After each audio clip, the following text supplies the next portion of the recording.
শুভ সকাল। Good morning everyone. কি খবর সবার, কেমন আছেন ওরা সবাই? ঈদ কেমন কাটলো বা কেমন কাটছে? আজকে তো অফিসিয়ালি লাস্ট ডে ছুটির, যদিও অবশ্য অনেকের মনে হয় শনিবারও খুলে গেছে, বা সরকারি দিক বিবেচনায় আগামীকাল থেকে সব ওপেন। আমি ভালো আছি। স্ক্রিনটা শেয়ার করি। তো নিউজ পেপার অ্যানালাইসিস আমরা শুরুতে হচ্ছে আজকে একদম সরাসরি পত্রিকায় না গিয়ে আমরা এখনকার কারেন্ট ওয়ার্ল্ডের হট টপিকটা নিয়ে একটু হালকা করে পড়বো। হ্যাঁ, দেখি বলেন এখনকার হট টপিক কি। আমি যদি একটা হট টপিকের কথা বলি, কোনটা বলবেন?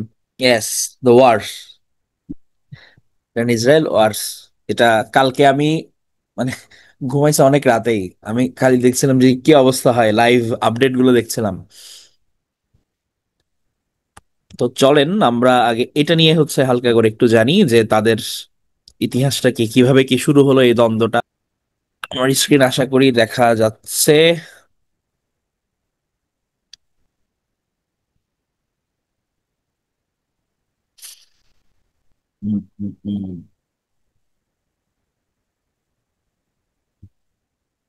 স্ক্রিন দেখতে পাচ্ছেন না?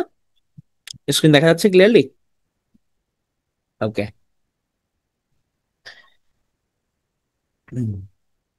তাহলে কয়েক দশকের ছায়াযুদ্ধ থেকে এবার প্রকাশ্য সংঘাতে ইসরায়েল এবং ইরান।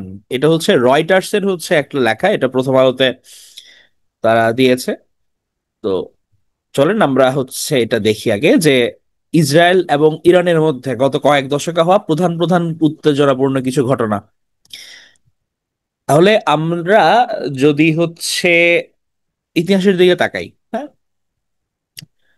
ইরানের মধ্যে তো 1979 সালে হচ্ছে একটা বিপ্লব হয়েছিল। হ্যাঁ, ইরানে এই যে 1979-র যে বিপ্লব, এটার আগে যিনি ছিলেন মোহাম্মদ রেজা শাহ পাহলভি। উনি হচ্ছে পশ্চিমা বান্ধব শাসক ছিলেন, প্রায় 26 বছর হচ্ছে উনি ওখানে রুল করেছিলেন। তো 1979 সালে গিয়ে একটা ইসলামী বিপ্লবের ফলে হচ্ছে উনি ক্ষমতাচ্যুত হয়ে যান, এবং এই বিপ্লবের ফলে যেটা হয় যে ইরানে শিয়াপন্থী একটা শাসন ব্যবস্থা চালু হয়, যেটার সুপ্রিম লিডার ছিল হচ্ছে কি আমাদের খোমেনি সাহেব। এবং এই যে ওদের শিয়া ভিত্তিক যে শাসন ব্যবস্থাটা, এটার মেইন থিওরি ছিল কিন্তু হচ্ছে ইসরায়েল বিরোধিতা, যে ইসরায়েল আমাদের বিরোধী, ওটা নিয়েই জন্ম হলো একদম ইরানের ওই শাসন ব্যবস্থা। 1982 সালে প্রতিষ্ঠা হলো হচ্ছে হিজবুল্লাহ। হিজবুল্লাহ কারা প্রতিষ্ঠা করছে? হিজবুল্লাহ হচ্ছে গিয়ে ইরানের ইসলামিক যে রিভলিউশনারি গার্ড কোর ছিল, আইআরজিসি, তারা গঠন করে হচ্ছে এই হিজবুল্লাহটা। এটা ছিল মূলত ইসরায়েল লেবাননে অ্যাটাক চালাইছিল, লেবাননে আক্রমণ চালানোর ফলে কিন্তু হিজবুল্লাহটা প্রতিষ্ঠা হয়। এরপর 1983 সালে হচ্ছে লেবাননে ইসরায়েলি সেনাঘাঁটিতে হামলা করা হয়, লেবানন থেকে পশ্চিম এবং ইসরায়েলি বাহিনীকে বিতাড়িত করতে। ইরান সমর্থিত হিজবুল্লাহ আত্মঘাতী বোমা হামলার কৌশল গ্রহণ করে। এ বছরের নভেম্বর মাসে বিস্ফোরক ভর্তি একটি গাড়ি লেবাননে ইসরায়েলি সামরিক সদর দপ্তরে ঢুকে হামলা চালায়। এরপর ইসরায়েল লেবাননের বেশিরভাগ এলাকা থেকে সরে আসে। এরপর 92 থেকে 94 এই সময় আবার আর্জেন্টিনার রাজধানীতে ইসরায়েলি দূতাবাস এবং একটা জুইস সেন্টারের মধ্যে অ্যাটাক হয়, বহু মানুষ মারা যায় এটাতে। আর্জেন্টিনা এবং ইসরায়েল এই হামলার পরিকল্পনা হিসেবে ইরান এবং হিজবুল্লাহকে দায়ী করে, তবে ইরান এবং হিজবুল্লাহ এই অভিযোগ অস্বীকার করে। এরপর আসে 2002 সাল, ইরানের পরমাণু কর্মসূচি, খুবই সিগনিফিকেন্ট, যেখানে ইরান আরো চোখের কাটা হয়ে যায় সবার। ইরানের গোপন ইউরেনিয়াম সমৃদ্ধকরণ কর্মসূচি ফাঁস হয়ে যাওয়ার ফলে উদ্বেগ সৃষ্টি হয় যে তারা হয়তো পারমাণবিক বোমা সৃষ্টি করছে। এরকম অকাট্য প্রমাণ তারা পায় নাই, কিন্তু হচ্ছে তারা যখন আশপাশ থেকে ইউরেনিয়াম কালেক্ট করছিল, এখন আমার ইউরেনিয়াম প্রচুর পরিমাণে লাগবে কি জন্য, আমি হচ্ছে গিয়ে আবার পারমাণবিক বোমা তৈরি করব। এই ঘটনা থেকে হচ্ছে সবার ওদের উপর একটা চাপ প্রয়োগ করা শুরু করে। 2006 সাল, এখানে হচ্ছে ইসরায়েল এবং হিজবুল্লাহ সরাসরি যুদ্ধে জড়িয়ে পড়ে, প্রায় 1 মাস ব্যাপী যুদ্ধে জড়ায় তারা। কিন্তু ইসরায়েল ভারী অস্ত্র সজ্জিত হিজবুল্লাহকে পরাজিত করতে ব্যর্থ হয়। অবশ্যই কার্যকরী একটা সমঝোতার মাধ্যমে ওই যুদ্ধের অবসান ঘটে। 2009 সালে আয়াতুল্লাহ আল খামেনি হচ্ছে এক বক্তৃতায় সরাসরি বলেন যে ইসরায়েল হচ্ছে একটা বিপজ্জনক এবং প্রাণঘাতী ক্যান্সার।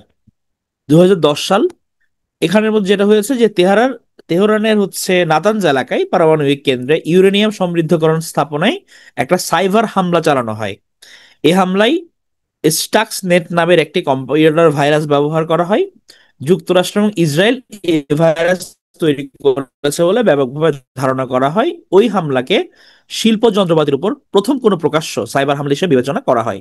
তাহলে পরমাণু স্থাপনায় সাইবার হামলা চললো 2010-এ। 2012-তে ইরানি বিজ্ঞানীকে টার্গেট করে মারা হয়, নিজ গাড়িতে বোমা বিস্ফোরিত হয়ে উনি মারা যান। 2018 সিরিয়ায় ইসরায়েলের হামলা। হ্যাঁ, 2000 ইরানের সঙ্গে পারমাণবিক চুক্তি থেকে সরে আসায় মার্কিন প্রেসিডেন্ট ডোনাল্ড ট্রাম্পের প্রশংসা করেন ইসরায়েলের প্রেসিডেন্ট বেনিয়ামিন নেতানিয়াহু। ট্রাম্পের এই সিদ্ধান্তকে ঐতিহাসিক পদক্ষেপ বলে অভিহিত করেন তিনি। এর আগে বছরের পর বছর ধরে ট্রাম্প প্রশাসন ওই চুক্তির বিরুদ্ধে প্রচারণা চালিয়ে গিয়েছিল। মে মাসে ইসরায়েল জানায় তারা সিরিয়ার ইরানের একটি সামরিক অবকাঠামোতে হামলা চালিয়েছে। এর আগে দেশটির ইসরায়েল নিয়ন্ত্রিত গোলান মালভূমিতে রকেট ছুড়েছিল ইরানি সামরিক বাহিনী। 2020 কাসেম সুলাইমানিকে হত্যা। মধ্যপ্রাচ্যের অন্যতম ক্ষমতাধর ব্যক্তি এবং ইরানের রেভলিউশনারি গার্ডসের বিদেশি শাখা কুদস ফোর্সের প্রধান কাসেম সোলাইমানির হত্যাকাণ্ডকে স্বাগত জানায় ইসরায়েল। ইরাকের বাগদাদে একটি মার্কিন ড্রোন হামলায় তিনি নিহত হয়েছিলেন। এই হামলার প্রতিক্রিয়ায় ইরাকে বিভিন্ন মার্কিন সেনাঘাঁটিতে ক্ষেপণাস্ত্র হামলা চালায় ইরান। এসব হামলায় প্রায় 100 মার্কিন সামরিক সদস্য আহত হন। 2021 ইরানের পরমাণু কর্মসূচির পরিকল্পনাকারীকে হত্যা, যিনি পরিকল্পনা করেছিলেন মোহসেন ফখরিজাদেহ, উনাকে হত্যা করেন হচ্ছে ইসরায়েল। মোহসেনকে ইরানের গোপন পারমাণবিক অস্ত্র উন্নয়ন কর্মসূচির মূল পরিকল্পনাকারী হিসেবে বিবেচনা করত পশ্চিম গোয়েন্দা সংস্থাগুলো। অনেকদিন ধরেই তার পেছনে লেগেছিল, অবশ্যই তারা সাকসেসফুল হয়। 2022 সালে যুক্তরাষ্ট্র এবং ইসরায়েল একটা চুক্তি হয়। জো বাইডেন আর ইসরায়েলের প্রধানমন্ত্রী ইয়ার লাপিদ এক যৌথ প্রতিশ্রুতিনামায় স্বাক্ষর করেন। এতে তারা একসঙ্গে ইরানকে পারমাণবিক অস্ত্র গ্রহণে বাধা দিতে সম্মত হন। দীর্ঘদিন ধরে তেহরান ইস্যুতে কূটনৈতিকভাবে বিভক্ত মিত্র দেশগুলোকে ঐক্যবদ্ধ করার প্রতীক হিসেবে এই পদক্ষেপ নেওয়া হয়। এই প্রতিশ্রুতি মূলত জেরুজালেম ঘোষণার একটি অংশ। এটি প্রেসিডেন্ট হিসেবে জো বাইডেনের ইসরায়েলের প্রথম সফরের সেরা অর্জন। এর ঠিক একদিন আগে বাইডেন স্থানীয় একটি টেলিভিশন চ্যানেলে বলেন, প্রয়োজনে ইরানের বিরুদ্ধে শেষমেশ শক্তি প্রয়োগ করতেও প্রস্তুত তিনি। এপ্রিল 24 ইরানি দূতাবাসে হামলা। সিরিয়ার দামেস্কে ইরাকের দূতাবাস প্রাঙ্গণে সন্দেহভাজন ইসরায়েলি বিমান হামলায় রেভলিউশনারি গার্ডের 7 কর্মকর্তা নিহত হন। এর মধ্যে 2জন সিনিয়র কমান্ডারও ছিলেন, যদিও ইসরায়েল এই হামলার দায় স্বীকার বা অস্বীকার করেনি। 2024 পাল্টাপাল্টি হামলা। ইরান ড্রোন এবং ক্ষেপণাস্ত্র হামলার মাধ্যমে ইসরায়েলের ভূখণ্ডে প্রথমবারের মতো সরাসরি আঘাত করে। 19 এপ্রিল ইসরায়েলে ইরানের ভূখণ্ডে পাল্টা হামলায় চালায় বলে বিভিন্ন সূত্রে খবর পাওয়া গেছে। অক্টোবর 24 গত বছরের 27 সেপ্টেম্বর লেবাননের বৈরুতের দক্ষিণ উপশহরে হিজবুল্লাহ নেতা হাসান নসরুল্লাহ এবং এর আগে 31 জুলাই ইরানের রাজধানীতে হামাস প্রধান ইসমাইল হানিয়াকে হত্যা করা হয়।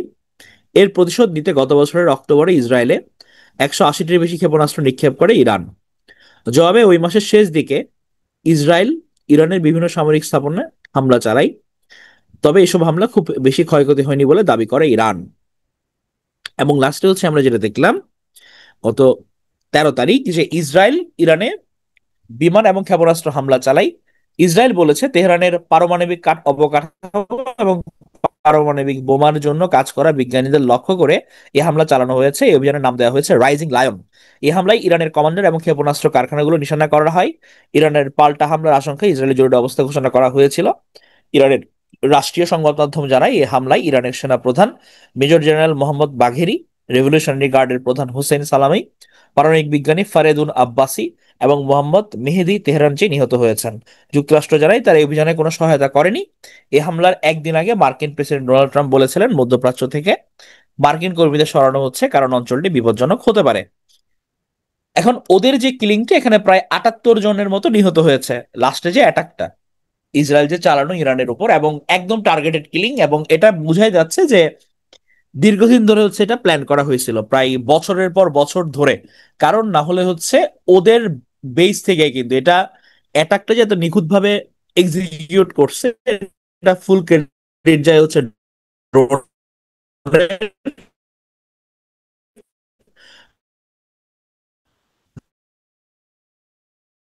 ড্রোনের মাধ্যমে তারা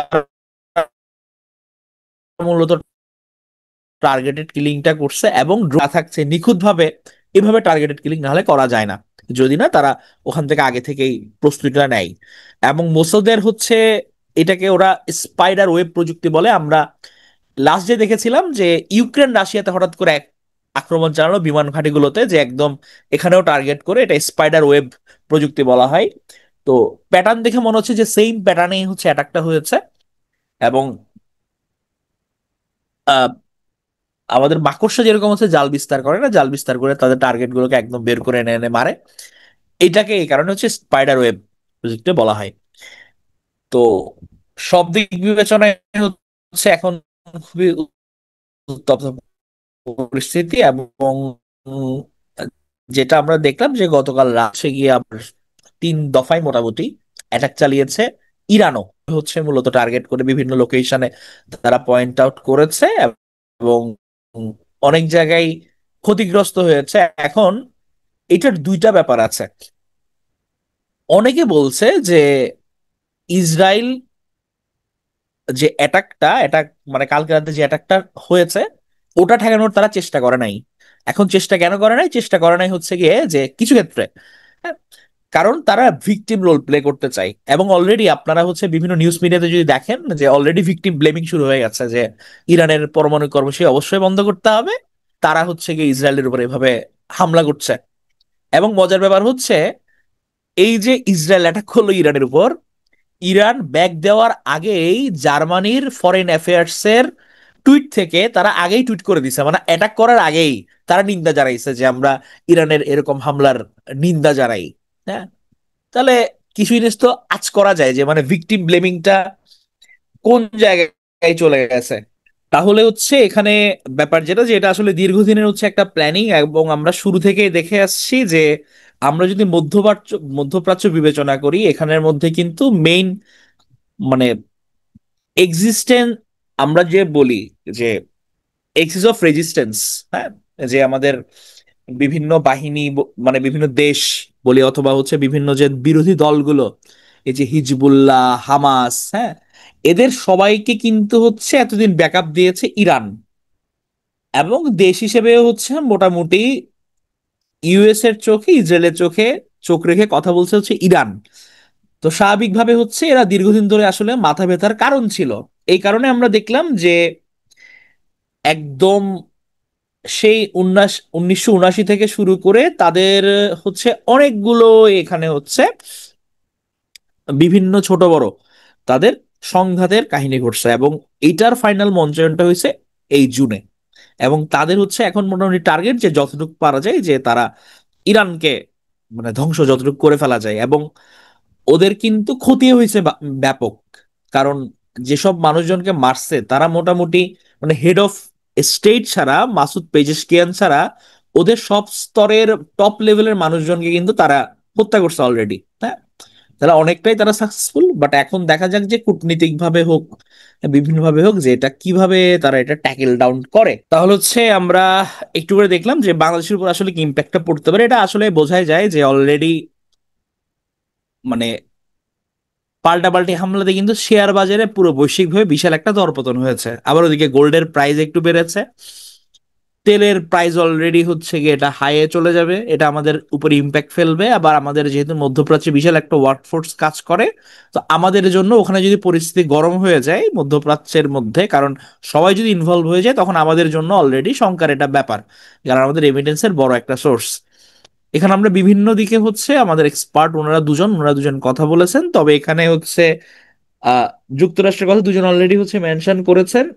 এটার সাথে আমিও একমত যে ইউএসএ ইনভলভ না, এটা বলা যায় না। কারণ মানে ট্রাম্প অনেক দিন ধরেই হচ্ছে গিয়ে ইউএস এর নাগরিকদের ওখানকার বিভিন্ন গুরুত্বপূর্ণ জায়গা থেকে সরিয়ে নিচ্ছিলেন। এখন তারা যদি এরকম প্ল্যানের ব্যাপারে হচ্ছে অংশীদার না হন, তাহলে তারা কেন সরিয়ে নিচ্ছেন এটার কোনো এক্সপ্লেনেশন নাই। তাহলে এখানে অবশ্যই তারা এটা ইনভলভ ছিলেন। তাহলে এটা হচ্ছে কি আমাদের আজকের নিউজ পেপার শুরুতে এটাই একটু পড়লাম, যে যাতে হচ্ছে আমাদের একটা ওভারঅল আইডিয়া থাকে। কারণ নিউজ আর্টিকেলটা প্রথমে যেটা আমরা পড়েছি যে ওখানের সিকোয়েন্সটা অ্যাটলিস্ট বোঝা গেছে যে আয়াতুল্লাহ আল খামেনি যখন আসলো, উনার ব্যাপারটাই ছিল হচ্ছে ইসরায়েল বিরোধিতা নিয়ে। তখন থেকেই মূলত হচ্ছে আসলে চাঙ্গা হয়েছে এদের মধ্যে। পরবর্তীতে হিজবুল্লাহর প্রতিষ্ঠার পর থেকে আরো মাথা ব্যথার কারণ, 2002-এ পারমাণবিক কর্মসূচি নেওয়ার পর আরো মাথা ব্যথা। এভাবে ক্রমান্বয়ে হচ্ছে ইরান ভিলেনের রোলে চলে গেছে এবং অন্যরা তার উপর চেপে বসছে। এবং জুনের অ্যাটাকটা তো হচ্ছে আমরা ফাইনাল এটা দেখলাম। গতকাল রাতে যে ইভেন্ট গুলো হয়েছে ওগুলো নিউজগুলো হয়তো বা এখনো আসেনি, তবু আমরা একবার দেখি যে আমাদের মধ্যপ্রাচ্য নিয়ে প্রথম আলো সরাসরি কিছু লিখেছে কিনা।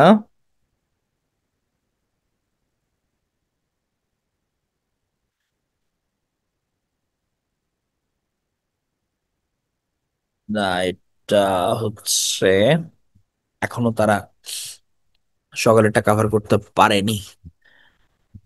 ওকে, তাহলে হচ্ছে আমরা হালকা একটু আইডিয়া পেলাম। এবার চলেন হচ্ছে আমরা নিউজে যাই। তো আজকে তো 14 তারিখ, আমরা গতকালের নিউজ পেপারটা দিয়ে আগে শুরু করছি। 13ই জুন। তো প্রথমে হচ্ছে হেডিং যেটা ছিল যে ভোটের সময় পুনর্বিবেচনার কথা বলবে বিএনপি, ইউনূস সাহেব এবং তারেক সাহেবের হচ্ছে বৈঠক অলরেডি হয়ে গেছে, এটা নিয়েই এখানে কথাবার্তা যে কি হবে। তবে বৈঠকের পরের ব্যাপারগুলো এখানে উঠে আসে নাই, আগের ব্যাপারগুলো উঠে আসছে। তো আরেকটা হচ্ছে কি সিগনিফিকেন্ট নিউজ যেটা ছিল আমাদের এই সাবকন্টিনেন্টের জন্য, যে উড়োজাহাজ বিধ্বস্ত হওয়া। আমরা দেখেছি যে ইন্ডিয়ার মধ্যে তাদের 242 জন আরোহী নিয়ে উড়োজাহাজ বিধ্বস্ত হয়েছে, একজন যাত্রী জীবিত উদ্ধারের কথা জানিয়েছিল পুলিশ। তো বোয়িং 7878, এই ড্রিম লাইনার, হ্যাঁ তাহলে বোয়িং এই 787 এটা কিন্তু ড্রিম লাইনার নামেও পরিচিত। এটা মাত্র 27 সেকেন্ড ট্রাভেল করেই হচ্ছে বিধ্বস্ত হয়। এটা নিয়ে পুরো এটা দেয়া হয়েছে যে এখানে শুধুমাত্র ইন্ডিয়ান ছিল, ব্যাপারটা এরকম না। এখানের মধ্যে যুক্তরাজ্যের ছিল 53 জন, পর্তুগালের 7 জন, কানাডার একজন নাগরিক ছিল। 23 নম্বর রানওয়ে থেকে আকাশে উড়েছিল, এরপর থেকে জরুরি অবস্থার সংকেত পাঠানো হয়। হ্যাঁ, আচ্ছা দেখি আপনাদের যারা নিউজ পেপার পড়েন, হ্যাঁ, এই যে জরুরি অবস্থায় সংকেত পাঠানো, যখন উড়োজাহাজ থেকে বলা হয় যে ইমিডিয়েট ডেঞ্জার, এইটাকে কি বলা হয়? ভেরি গুড, আসিফ অলরেডি লিখেছে এটা হচ্ছে মেডে। হ্যাঁ, তাহলে মেইডে এটা হচ্ছে আসছে একটা বেসিক্যালি ফ্রেঞ্চ একটা ওয়ার্ড, মেইডের বলা হয় যে হেল্প মি। যখন একদম ইমিডিয়েট কোনো ডেঞ্জারে পড়ে, তখন হচ্ছে আমাদের যে এয়ার ট্রাফিক কন্ট্রোল আছে, এয়ার ট্রাফিক কন্ট্রোলের মধ্যে হচ্ছে গিয়ে এই বার্তাটা পাঠানো হয় রেডিও ট্রান্সমিশনের মাধ্যমে। এটা কেন পাঠানো হয়? কারণ যে আমি যে ইমিডিয়েট ডেঞ্জারে আছি, এটা বটেই, আমার প্লেন তো ক্র্যাশ করবে অথবা ইমার্জেন্সি ল্যান্ডিং করতে হবে, এবং এই ইমার্জেন্সি ল্যান্ডিং এর ফলে অথবা প্লেন ক্র্যাশের ফলে হচ্ছে যে ক্যাজুয়ালিটি হবে, এটা যাতে আগে থেকে ম্যানেজ করা যায়। মানে আমি ডেঞ্জারে আছি, তোমাকে তাড়াতাড়ি হচ্ছে আমাকে হেল্প করতে আসতে হবে, জনগণকে পাঠাতে হবে আমাকে উদ্ধার কাজের জন্য। এটা যাতে ইজিলি আগে কোঅর্ডিনেট করতে পারে, এই কারণে হচ্ছে মেডে এটা পাঠানো হয়, এবং এটার ফলেই পরবর্তীতে চলে যায়। হ্যাঁ, গুড, শাহরিয়ার হাসান, এটা মেডের এখান থেকে এসছে। এটার পরেই হচ্ছে মূলত তারা এটা পাঠিয়েছিল, হ্যাঁ, এটিসির কাছে, এয়ার ট্রাফিক কন্ট্রোলের কাছে। পরবর্তীতে এটা দিয়ে তারা চলে যায়। তো 625 ফুট উচ্চতায় ওঠার কয়েক সেকেন্ড পর সেটি থেকে সর্বশেষ সংকেত পাওয়া গিয়েছিল বলে জানিয়েছে উড়োজাহাজ চলাচল এর তথ্য প্রদানকারী ওয়েবসাইট ফ্লাইট রাইডার। এখানে এটা একটা মেডিকেল কলেজের উপর, হোস্টেলের উপর পড়েছে। এটা আরো প্যাথেটিক ছিল, বেচারারা ওই সময় অনেকে লাঞ্চ করছিল, সেখানে মারা যায়। টোটাল প্রায় 294 জন নিহত হয়েছেন বলে জানা যায়। এক যাত্রীকে উদ্ধার করা হয়েছে, তার পাশের যে দরজাটা ছিল এটা হচ্ছে খুলে গিয়েছিল বলে ওখান থেকে সে সার্ভাইভ করে গেছে। এখন দুর্ঘটনার কারণ কি আপনারা জানেন? যে বিধ্বস্ত হওয়া যে উড়োজাহাজটার নির্মাতা প্রতিষ্ঠান হচ্ছে বোয়িং। বোয়িং কিন্তু হচ্ছে ইউএস এর একটা প্রতিষ্ঠান, এবং তারা মোটামুটি হচ্ছে টপ লেভেলের এয়ারলাইন্স প্রতিষ্ঠান, সবচেয়ে ইনকামও বেশি করে, এবং এটা কিন্তু সবচেয়ে আধুনিক উড়োজাহাজগুলোর মধ্যে একটা ছিল। এবং এইটা হচ্ছে প্রথমবারের মতো হচ্ছে তারা বিধ্বস্ত হয়ে গেছে। এটা বিশ্বের প্রথম ঘটনা, যদিও মানে বোয়িং এর পুরো বছর জুড়ে তাদের বেশ কিছু ত্রুটির কথা সামনে এসেছিল। তাদের মাঝ আকাশে দরজা খুলে পড়ে গেছে, এরকম ইভেন্টও চোখে এসছে। এবং সবচেয়ে বড় ব্যাপার যেটা, যে এইটা যখন নাকি বোয়িং যেটা তৈরি করা হচ্ছিল, এখানের মধ্যে কিছু ত্রুটি ছিল, এবং এই ত্রুটিগুলো আইডেন্টিফাই করে বেশ কয়েকজন হচ্ছে রিপোর্ট করেছে। হ্যাঁ, তার মধ্যে এক ভদ্রলোককে তো এই রিপোর্ট করার জন্য চাকরিচ্যুত করা হয়েছে, তাও পরবর্তী এসে বিভিন্ন জায়গায় ওপেনলি বলছে যে মানে 2017-র দিকে যে এখানে ত্রুটি আছে, এবং ওদের যে বড় যান্ত্রিক ত্রুটি ছিল এটা নিয়ে হচ্ছে গিয়ে তাদের, তোমার এটা তো দেখাই গেল যে কত বিশাল একটা অবস্থা খারাপ। হ্যাঁ, তো উড়োজাহাজ বিধ্বস্ত হওয়ার পর বোয়িং এর পক্ষ থেকে জানানো হয়েছে তারা বিস্তারিত তথ্য সংগ্রহ করছে। এরই মধ্যে উড়োজাহাজের শেয়ারের দরে ধস নেমেছে। আর উড়োজাহাজের ইঞ্জিন নির্মাতা প্রতিষ্ঠান জি এরোস্পেস বলেছে উড়োজাহাজের ককপিটের তথ্য বিশ্লেষণ করতে তারা একটি দল ভারতে পাঠাবে। উড়োজাহাজ বিধ্বস্ত হওয়ার কারণ খুঁজতে ভারতের সঙ্গে কাজ করবে যুক্তরাজ্য। বিধ্বস্ত উড়োজাহাজের প্রধান পাইলট ছিলেন ক্যাপ্টেন সুমিত সাব্রওয়াল, এবং সহকারী পাইলট ছিলেন ক্লাইভ কুন্ডার। ধারণা করা হচ্ছে আকাশে ওড়ার পরপরই সেটাতে বড় যান্ত্রিক ত্রুটি দেখা দেয়, ফলে দ্রুত নিচে নামতে গিয়ে সেটি দুর্ঘটনার কবলে পড়ে। তো এখন হচ্ছে কি হয়েছে এটা নিয়ে তদন্ত করবে। তদন্ত করার পাশে যুক্তরাজ্য তাদেরকে হেল্প করবে বলেছে, যুক্তরাষ্ট্র করবে, তো সহায়তা করবে যুক্তরাষ্ট্রের ন্যাশনাল ট্রান্সপোর্টেশন সেফটি বোর্ড। কারণ উড়োজাহাজটির জাহাজ ইঞ্জিন যুক্তরাষ্ট্রে তৈরি, তদন্তে উড়োজাহাজটির ধ্বংসাবশেষ, রক্ষণাবেক্ষণের তথ্য এবং ব্ল্যাক বক্স ইত্যাদি খতিয়ে দেখা হবে। তো এখানের মধ্যে হচ্ছে অলরেডি একটা ব্ল্যাক বক্স উদ্ধার করা হয়েছে, আরেক ব্ল্যাক বক্স উদ্ধারে অভিযান চালানো হচ্ছে। এবং এখানের মধ্যে মেডে যেরকম গুরুত্বপূর্ণ, আরেকটা জিনিস আপনারা জেনে রাখেন যে ব্ল্যাক বক্স আমাদের যখন যে কোনো এয়ারপ্লেন ক্রাশড হয় তখন হচ্ছে কি ত্রুটি দেখা গিয়েছিল অথবা কি কথাবার্তা হয়েছিল, এগুলো শোনার একমাত্র মাধ্যম হচ্ছে ব্ল্যাক বক্স। এই ব্ল্যাক বক্সটা হচ্ছে দুইটা জায়গার কথা মূলত তারা রেকর্ড করে। তারা হচ্ছে পাইলটরা ককপিটে কি ধরনের কথাবার্তা হচ্ছে এটা তারা রেকর্ড করে, এবং পুরো যে ফ্লাইট, যে ওই সময় ফ্লাইটের স্পিড কত ছিল, অল্টিটিউড কত ছিল, কত বেগে উঠছিল, কি সমস্যা, ইঞ্জিনের সাউন্ড, এইগুলো তারা রেকর্ড করে। দুইটা হচ্ছে এরকম ব্ল্যাক বক্স থাকে, এবং ব্ল্যাক বক্স গুলো নর্মালি দেখা যায় কি স্টিল বা ইউরেনিয়ামের তৈরি, যাতে তারা এক্সট্রিম যে কোনো কিছু লোড তারা সামলাতে পারে। অর্থাৎ আমার এক্সট্রিম হিট, এক্সট্রিম টেম্পারেচার, যে কোনো প্লেন ক্র্যাশ তারা হচ্ছে সার্ভাইভ করে যেতে পারবে। তো এই কারণে যখন যে কোনো বিমান দুর্ঘটনা হয় তখন তারা এই ব্ল্যাক বক্সটার খোঁজ করে, এবং এই ব্ল্যাক বক্সটা অনুসন্ধান করে তখন তারা বুঝতে পারে যে ওই সময় রিয়েল টাইম আসলে কি হচ্ছিল। কারণ ককপিটে ওই সময় পাইলটরা নিজেদের মধ্যে কথাবার্তা বলবে, এবং অরিজিনালি হচ্ছে ওই সময় আমার স্পিড কেমন ছিল, কি ত্রুটিগুলো ছিল, ইঞ্জিনের সাউন্ড, সবগুলো ট্র্যাক করে মোটামুটি 10 to 15 ডেজ এর মধ্যে একটা ক্লিয়ার আইডিয়া পাওয়া যায় যে কি কারণে কি হলো। হ্যাঁ, তো এই হচ্ছে এখানে ব্যাপার। আমরা মেডেটা একটু মনে রাখবো, ব্ল্যাক বক্সের ব্যাপারটা একটু মনে রাখবো। আর 787 এটার অন্য নাম ড্রিম লাইনার, এটার মালিক বোয়িং এর হচ্ছে যুক্তরাষ্ট্র, এরাই যুক্তরাষ্ট্র ভিত্তিক প্রতিষ্ঠান। এই ইনফরমেশন গুলো জাস্ট এখান থেকে হচ্ছে একবার মাথায় রাখা। হ্যাঁ, গুড আহমেদ। তাহলে এটা ছিল হচ্ছে ব্যাপার। আর আমাদের দেশীয় ব্যাপার যেটা, যে আমাদের অধ্যাপক ইউনুস তো কিংস তৃতীয় চার্লস হারমোনি অ্যাওয়ার্ড গ্রহণ করতে গিয়েছে। এটা সম্বন্ধে জাস্ট আমরা একটু হালকা জেনে নিব যে 1990 সালে হচ্ছে দ্য কিংস ফাউন্ডেশন প্রতিষ্ঠা হয়, তৎকালীন প্রিন্স অফ ওয়েলস এর উদ্যোগে গঠিত যুক্তরাষ্ট্র ভিত্তিক একটা দাতব্য সংস্থা। ওনারা মূলত হচ্ছে এই পুরস্কারটা দেয়া শুরু করেছে। গত বছর প্রথম দেয়া হয়, গত বছর দেয়া হয়েছিল হচ্ছে বান কি মুনকে। আমাদের সেকেন্ড হিসেবে হচ্ছে পেল আমাদের ডক্টর মোহাম্মদ ইউনুস, কিংস তৃতীয় চার্লস হারমোনি অ্যাওয়ার্ড 2025।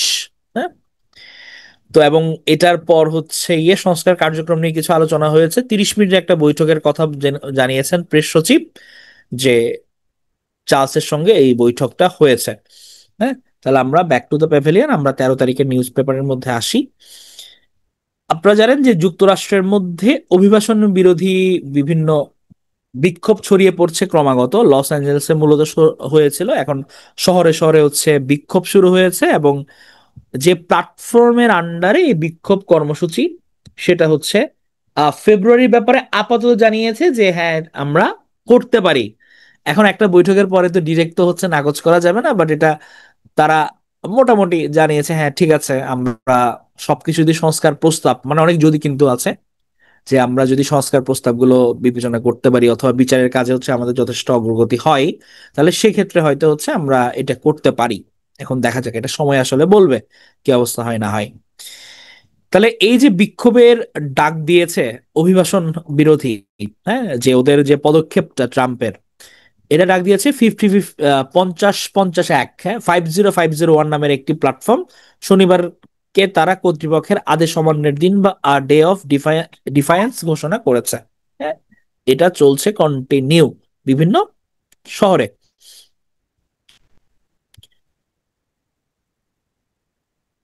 পাচার সম্পদ প্রসঙ্গে প্রেস সচিব, যুক্তরাজ্যের সঙ্গে যৌথ প্রচেষ্টা জোরদার করা হয়েছে, কারণ অনেকগুলোই অর্থ পাচার হয়েছে, ইউএস এর মধ্যে প্রচুর পরিমাণে আছে। এগুলো নিয়ে কথাবার্তা চলছে ইউকের সাথে। রবীন্দ্রনাথের কাছারি বাড়িতে হামলার ব্যবস্থা চায় ভারত। আমরা জানি কাছারি বাড়িতে হচ্ছে হামলা চালানো হয়েছে, এটা নিয়ে তারা ব্যবস্থা চেয়েছে ইন্ডিয়া। কয়লার দাম কমাতে আদানির সঙ্গে জুনে বৈঠক পিডিবির। হ্যাঁ, আপনারা জানেন যে পিডিবির সঙ্গে হচ্ছে আদানির মানে যে চুক্তি হয়েছিল আমাদের, এখানের কিন্তু কয়লার দাম আমরা অনেকাংশে বেশি দিচ্ছি, প্রায় 20% অন্যান্য বিদ্যুৎ কেন্দ্রের থেকে। তো এটা নিয়ে হচ্ছে কিভাবে কি করা যায়, এটা নিয়ে তারা বৈঠকে বসবে কয়লার দাম নিয়ে যে বিরোধটা, এটা নিষ্পত্তি করার জন্য।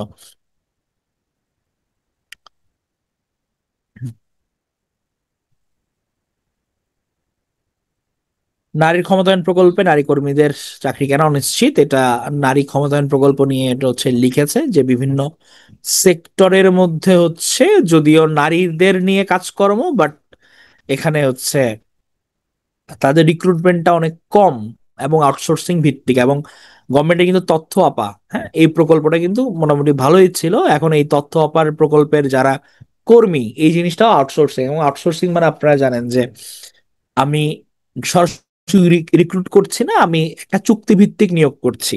হ্যাঁ, তো এটা নিয়েই মূলত হচ্ছে অসন্তোষ, এটা নিয়েই তাদের হচ্ছে বিক্ষোভ, আন্দোলন, তত্ত্ব আমাদের এটা নিয়ে হচ্ছে লেখা। সিগনিফিকেন্ট কিছু নেই, খেলা বন্ধ করে মাঠে চলছে ভুরিভোজের আয়োজন। ভাসমান বোর্ডের বাসিন্দারা, এটা হচ্ছে মিডফোর্ডের ঘাটে, এখানে বিভিন্ন বোর্ডিং, ভাসমান বোর্ডিং এর নিয়ে লিখেছে। অবরোধের প্রতিবাদে গাজার উদ্দেশ্যে এবার 1500 মানুষ। আপনারা জানেন যে ত্রাণ ঢুকতে দেয়া হচ্ছে না, হ্যাঁ, তো এবং অনেকদিন তারা আটকে রাখার প্রায় প্রায় হচ্ছে 79 ডেজ আটকে রাখার পর তারা গত মাসে 20 তারিখের দিকে, 20-21 তারিখের দিকে তারা প্রথম ঢুকতে দেয়, এবং এটা ছিল খুবই সামান্য পরিমাণে। যদি হচ্ছে তাদের 500টা প্রয়োজন হয়, সেখানে তারা 5টা ট্রাক ঢুকতে দিয়েছিল। তো এটা নিয়েই মূলত হচ্ছে পুরো বিশ্বব্যাপী সমালোচনা, কারণ তারা নিজেরা হচ্ছে গিয়ে দুর্ভিক্ষ সৃষ্টি করাচ্ছে, হ্যাঁ, এটা একদম প্ল্যান্ড ফেমিন বলা যায়। তো এটা নিয়েই হচ্ছে গিয়ে 1500 মানুষজন তারা প্রতিবাদে উপত্যকার দিকে রওনা দিয়েছে। এখানের মধ্যে অধিকার কর্মী আছে, ফিলিস্তিনের সমর্থকরা রয়েছে, নিয়ে বলেছে। জাতিসংঘের ইউএনএইচসিআর একটা প্রতিবেদন প্রকাশ করেছে, এখানে বলেছে যে পুরো বিশ্বের মধ্যে প্রায় 12,21,00,000 মানুষ বাস্তুচ্যুত, বিভিন্ন যুদ্ধের কারণে তারা নিজেদের বাড়িতে থাকতে পারছে না। ইউএনএইচসিআর এটা প্রকাশ করেছে। জাতিসংঘের শরণার্থী বিষয়ক হাই কমিশনার ফিলিপ্পো গ্রান্ডি, নামটা আমরা মনে রাখবো। আমরা এমন একটি সময়ে বাস করছি যখন আন্তর্জাতিক সম্পর্কে চরম অস্থিরতা বিরাজ করছে, আর আধুনিক যুদ্ধ একটি ভঙ্গুর এবং মর্মান্তিক পরিস্থিতি সৃষ্টি করেছে, এর মাধ্যমে চরম মানবিক দুর্ভোগ ফুটে উঠেছে। তাহলে সবচেয়ে বেশি যেখানে জোরপূর্বক বাস্তুচ্যুতির ঘটনা ঘটেছে সেটা হচ্ছে সুদানে।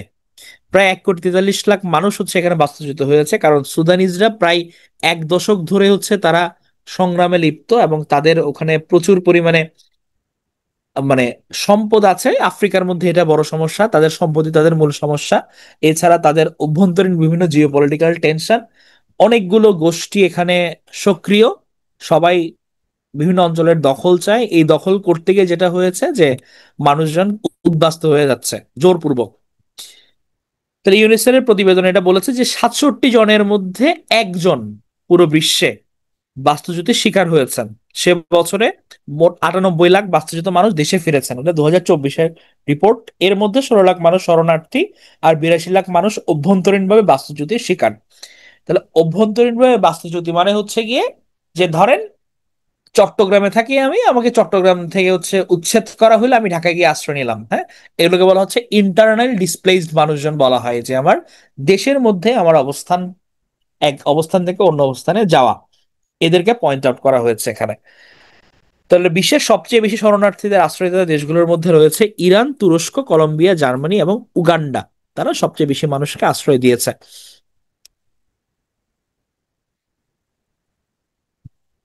এখানে আর তো কিছু গুরুত্বপূর্ণ নেই। ব্যাংক ঋণ হিসেবে চেয়ে 5 গুণ বেড়েছে আমানত হিসাব, লাগবে না। আচ্ছা, আপনারা পড়া মানে বুঝতে পারছেন, আলোচনা বোঝা যাচ্ছে? মানে আমি শুরুতে হচ্ছে গিয়ে কিছু বিক্ষিপ্তভাবে আলোচনা করেছি, যে যেহেতু টপিক গুলো গুরুত্বপূর্ণ ছিল আমাদের, ইরান ইসরায়েল, তারপর আমাদের ইন্ডিয়ার যে ঘটনাটা, আর ইউনুস তারেক বৈঠক, তিনটা যদি আমি টপ এই সপ্তাহে ধরি, এই তিনটাই ছিল। তো তিনটা আগে একটু আলোচনা করেছি আর কি। ওকে, না বুঝলে বলবেন।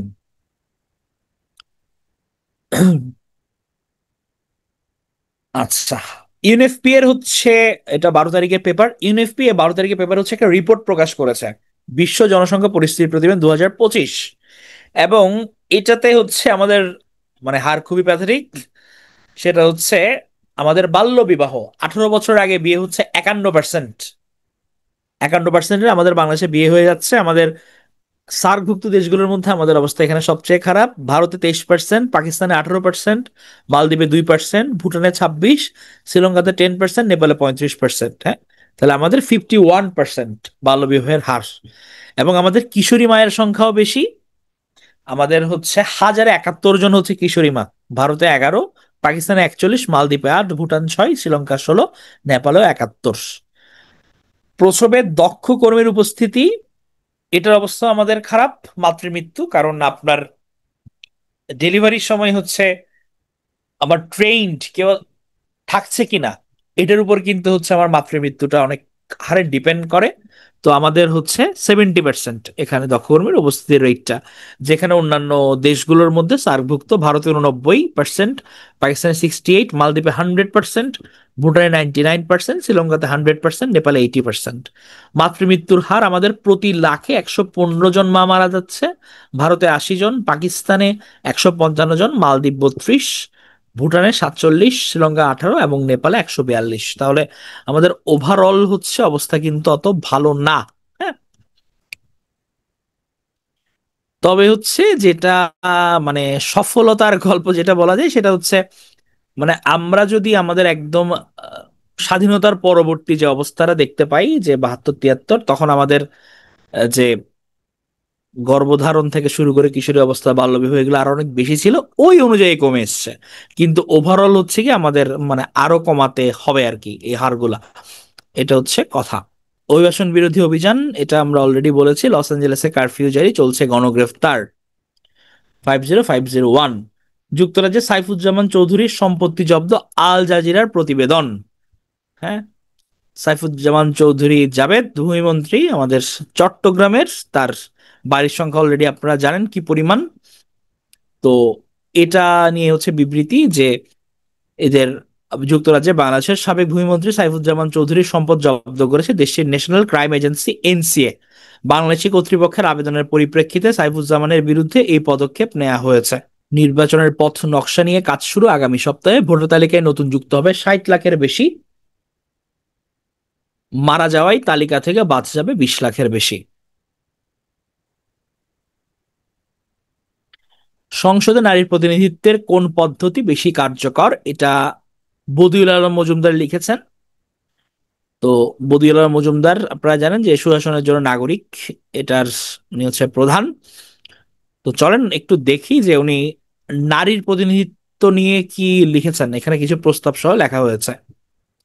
দেখি আপনাদের কাছে আগে প্রশ্ন, জাতীয় জীবনের সর্বস্তরে মহিলাদের অংশগ্রহণ এবং সুযোগের সমতা সংবিধানের কত নম্বর অনুচ্ছেদ?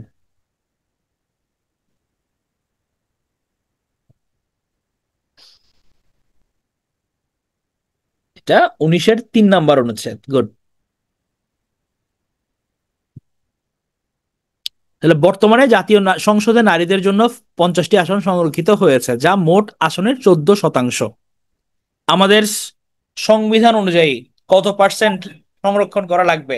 সরি, সংবিধান অনুযায়ী না, আমাদের হচ্ছে রাজনৈতিক দলগুলোর মধ্যে হচ্ছে কত পার্সেন্ট নারীর মেম্বারশিপ থাকতে হবে, বা যে কোনো কিছুতে পার্টিসিপেশন। কমন প্রশ্ন বলেন দেখি। আমি একটা রাজনৈতিক দল করছি, 100 জন। 100 জনের মধ্যে আমি নারী রাখবো হচ্ছে কতজন? আমার সংবিধান, আমার ডকুমেন্ট কি বলে, ডাটা কি বলে, কত পার্সেন্ট রাখবো? ইয়েস, 1/3, 33% রাখতে হয়, কিন্তু এটা কেউ মানে না।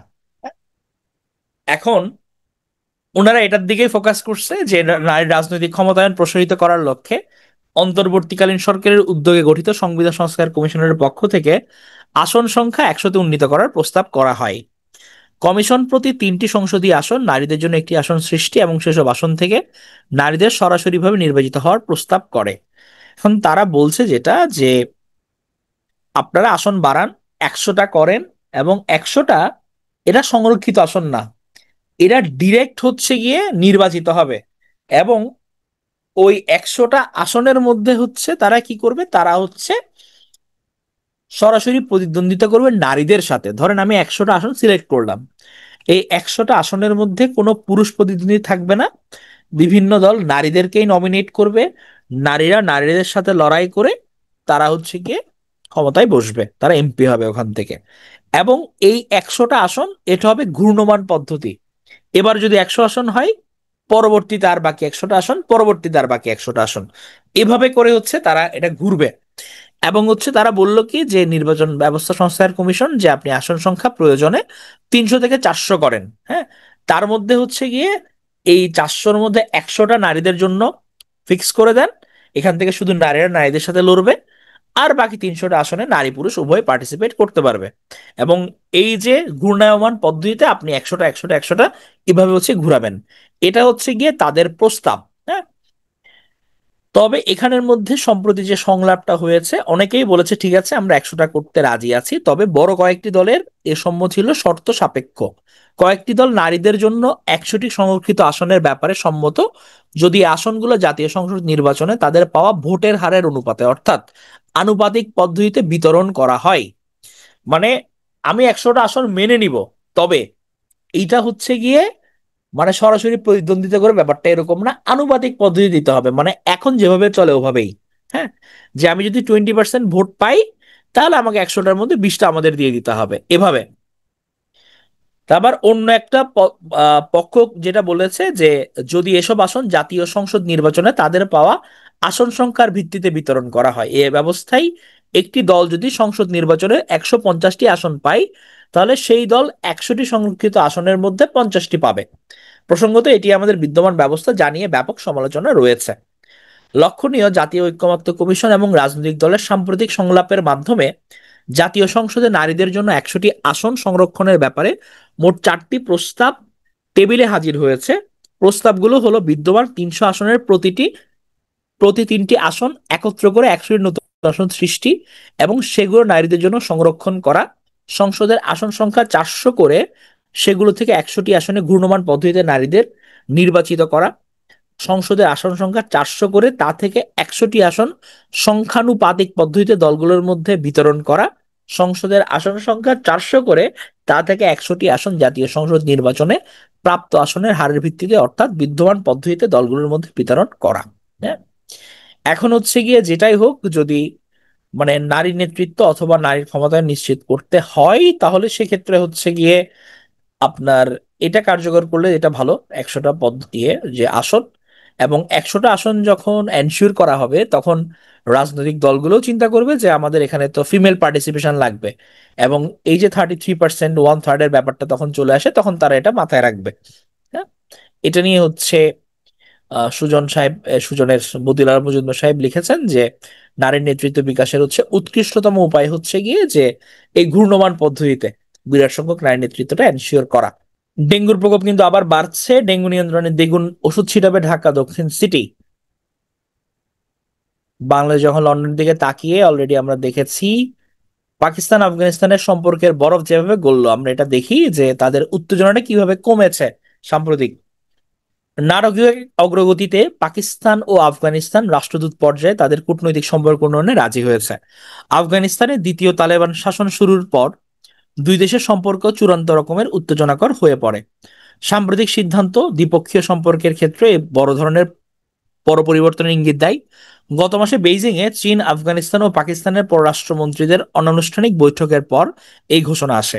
আঞ্চলিক ভূ রাজনীতিতে সবকিছু যেভাবে দ্রুত পরিবর্তিত হচ্ছে, সেই প্রেক্ষাপটে এই অপ্রত্যাশিত পদক্ষেপকে অত্যন্ত তাৎপর্যপূর্ণ বলে মনে করা হচ্ছে।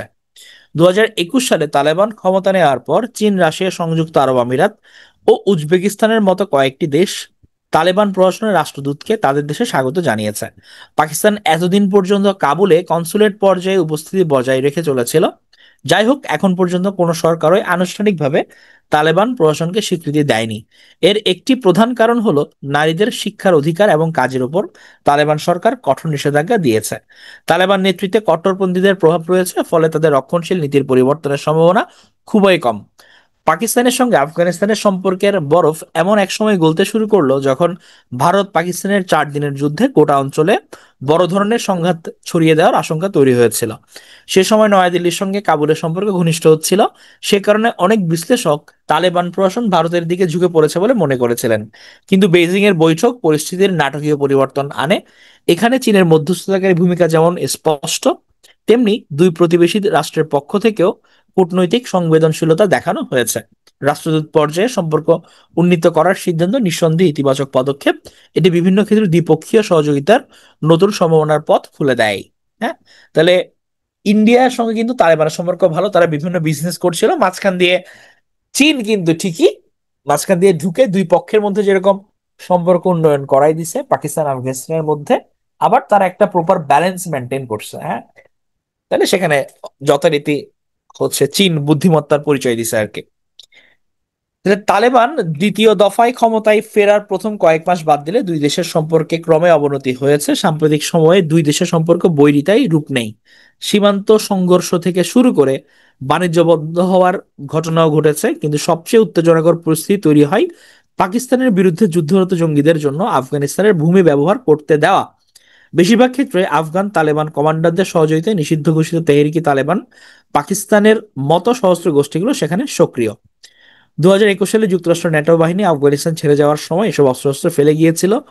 কিন্তু টিটিপির পুনরুত্থান এবং পাকিস্তানের বিরুদ্ধে ক্রমাগত সন্ত্রাসী হামলার জন্য কেবল কাবুলকে দায়ী করা যাবে না। পাকিস্তানের যে আত্মসমর্পণের নীতি সেটাই মূলত টিটিপির উত্থানের পেছনে দায়ী। এর আগে আফগান তালেবান প্রশাসনের জোরাজুরিতে পাকিস্তান সরকার নিষিদ্ধ ঘোষিত কয়েকটি সশস্ত্র গোষ্ঠীর সঙ্গে শান্তি আলোচনায় বসেছিল এবং হাজার হাজার সুসজ্জিত অস্ত্রধারী জঙ্গিকে দেশে ফেরার অনুমতি দিয়েছিল। এ ব্যাপারে কোনো সন্দেহ নেই যে জঙ্গিরা সীমান্তের ওপারে সমর্থন পাচ্ছেন, কিন্তু জঙ্গিদের উত্থানের জন্য আমাদের ভুলে ভরা এবং অসংলগ্ন কৌশল প্রধানভাবে দায়ী। পাকিস্তান সরকার অভিযোগ করেছে কিছু জঙ্গি হামলার সঙ্গে আফগান নাগরিকরাও জড়িত, যদিও তালেবান প্রশাসন সেটা অস্বীকার করেছে। পাল্টা প্রতিশোধ হিসেবে পাকিস্তান হাজার হাজার অবৈধ এবং এমনকি নথিভুক্ত আফগান নাগরিককে বহিষ্কার করেছে। তাদের অনেকেই পাকিস্তানে জন্মগ্রহণ করেছেন, দীর্ঘদিন ধরে পাকিস্তানে বসবাস করে আসছেন। 2023 সালের অক্টোবর থেকে প্রায় 8,45,000 আফগান পাকিস্তান ছেড়েছেন। বর্তমানে পাকিস্তানে আনুমানিক 30 লাখ আফগান রয়েছেন। পাকিস্তান তাদের সবাইকে 2025 সালের মধ্যে বহিষ্কারের পরিকল্পনা করছে। এটা পুরোপুরি অযৌক্তিক পদক্ষেপ। এই পদক্ষেপ কাবুলের সঙ্গে শুধু উত্তেজনা বেড়েছে। তাহলে এই যে দেখেন যে দুটো দেশের মধ্যে হচ্ছে একটা বৈরী সম্পর্ক, একজন একজনকে ঠেলে পাঠিয়ে দিচ্ছে, এটা শুধু জিও পলিটিক্যালি না, এটা কিন্তু অনেক সেক্টরে প্রভাব ফেলে। হ্যাঁ, যেরকম একটা সেক্টরের কথা আপনাদের বলি, যে পোলিও। পোলিও যে রোগ আমরা জানি যে পোলিও তো বাংলাদেশ নির্মূল করেছে। পুরো বিশ্বের মধ্যে দুটো দেশকে বলা হয় পকেট অফ পোলিও, যেখানে হচ্ছে পোলিও ইরাডিকেট করা সম্ভব হয় নাই। এই পকেট অফ পোলিও বলা হয় হচ্ছে পাকিস্তান এবং আফগানিস্তানকে। রিসেন্টলি যদিও নাইজেরিয়ার মধ্যেও দেখা গেছে। তাহলে এই যে দেখেন পাকিস্তান এবং আফগানিস্তানের মধ্যে হচ্ছে এখানে পোলিও ইরাডিকেট করা সম্ভব হয় নাই, এখানে ভ্যাকসিন গ্রহণের হারটা খুবই কম। তার মধ্যে হচ্ছে যখন আপনি এভাবে এক দেশের জনগণ আরেক দেশের জনগণকে ঠেলতে থাকবেন, তখন এটার সাথে কিন্তু পোলিও আক্রান্ত জনগোষ্ঠী কিন্তু মোবিলাইজ করে যাচ্ছে। হ্যাঁ, কারণ আপনি জানেন না যে শরণার্থীদের মধ্যে কি অবস্থা, পোলিওর চিত্র। তো এগুলো কিন্তু ঘটনাকে হচ্ছে আরো প্রলং করে। তাহলে যদিও আপাত দৃষ্টিতে মনে হচ্ছে কি এটা পাকিস্তান আফগানিস্তানের সম্পর্ক, এটা কিন্তু গ্লোবাল অ্যাসপেক্টে অনেক কিছুকে টাচ করে যায়। এই কারণে যে কোনো দেশের যে কোনো একটা কোনায় যদি কোনো সংঘর্ষ বাধে, এটা কিন্তু পুরো বিশ্বের উপর ইম্প্যাক্ট ফেলে। তাহলে যাই হোক, এখন হচ্ছে যেহেতু চীন এটাতে হচ্ছে হাত দিয়েছে, আমরা আশা করি যে কিছু একটা পজিটিভ হবে। এখন দেখা যাক চীন কি তাদের নিজের স্বার্থের কথাই চিন্তা করে নাকি আসলে সিচুয়েশন তারা ঠান্ডা করে। শাহজাদপুরে রবীন্দ্রনাথের কাছের বাড়িতে যে হামলা হয়েছে এটার ঘটনায় মামলা, এটা নিয়ে হচ্ছে আমাদের তো বেশি লাগবে না, আমরা জাস্ট পরীক্ষার জন্য উপযোগী এরকম কিছু জিনিসপত্র আমরা জাস্ট দেখে যাব।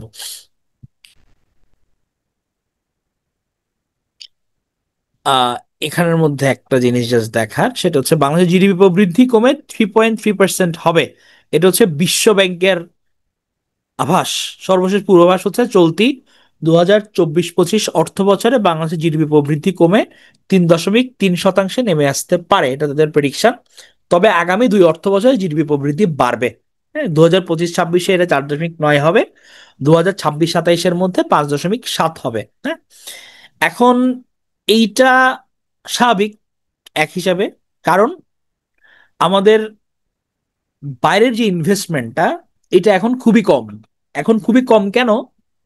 কারণ যে কোনো ইনভেস্টর আসলে ইনভেস্ট করার আগে চিন্তা করে পলিটিক্যাল স্টেবিলিটির কথা, এবং পলিটিক্যাল স্টেবিলিটির কথা যখন আসে তখন মাথায় আসে হচ্ছে গিয়ে যে আমার এখানে একটা এস্টাবলিশড গভর্নমেন্ট আছে কিনা। এখন যেহেতু ইন্টারিম গভর্নমেন্ট আছে, এখন সামনে যারা আসবে ক্ষমতায় তাদের পলিসি কি হবে, বিজনেস পলিসি, এটার ব্যাপারে ইনভেস্টররা কিন্তু সন্দিহান। এই কারণে কিন্তু আমাদের ওভারঅল একটা ইনভেস্টমেন্ট কম আসছে। হ্যাঁ, এবং আমরা যদি বিভিন্ন পোশাক কারখানা বিভিন্ন দিকে তাকাই, সব জায়গায় আসলে একই সিনারিও, অর্ডার অনেকখানি কমে গেছে। এটা যতক্ষণ না হচ্ছে একটা নির্বাচিত সরকার আসবে, এই সিচুয়েশন এটা থাকবে। ওই অ্যানালাইসিস গুলো করে কিন্তু তারা বলেছে কি যে আমার সামনে গিয়ে বাড়বে, আমার 4.9% হবে 2025-26-এ, এরপর আবার 26-27-এ গিয়ে 5.7% বাড়বে।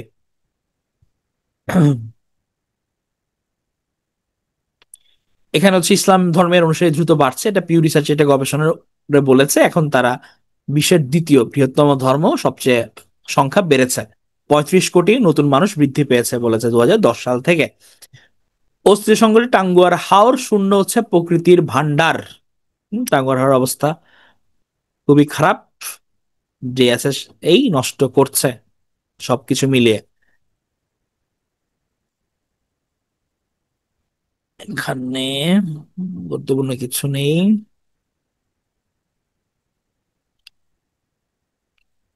অম্বিকার দেখা যশোরের নতুন জাত, আমের নতুন জাত। হ্যাঁ, যশোরের হর্টিকালচার সেন্টারে অম্বিকা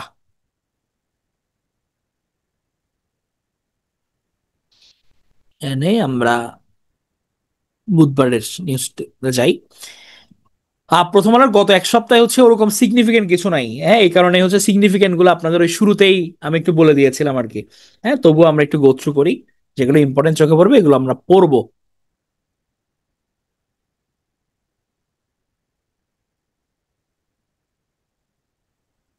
কোভিড তো বাড়ছে, আপনারা অলরেডি আশা করি জানেন সবাই।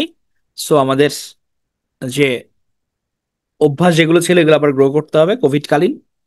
মাস্ক ব্যবহার করা, জনসঙ্গম এড়িয়ে চলা, ঘন ঘন হাত পরিষ্কার করা।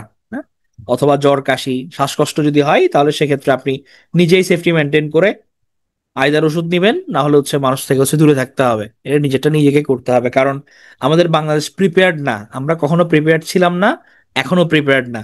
একটা নতুন মহামারী আসলে আমরা এটা ট্যাকেল করার জন্য প্রপার প্রিপারেশন আমাদের নাই। হ্যাঁ, অলরেডি হচ্ছে কীট সংকট, ঢাকার বাইরে করোনা পরীক্ষা করা যাচ্ছে না। তো সবকিছু মিলাই হচ্ছে আমাদের অবস্থা আবার করুণ হবে এবং আমাদের দেশে দ্রুত ছড়াবেও। তো এই কারণে হচ্ছে আমাদের নিজেদেরকেই সাবধানতা মেনটেন করতে হবে, এখন থেকেই মাস্ক আবার শুরু করে দেন, মাস্ক ব্যবহার করা, এবং প্রয়োজন ছাড়া হচ্ছে জনসমাগম এড়ানোটাই বেটার। এগুলো অলরেডি হচ্ছে আমরা দেখেছি, ইউনুস তারিখ বৈঠক, কিং চার্লস হারমোনি অ্যাওয়ার্ড, এগুলা।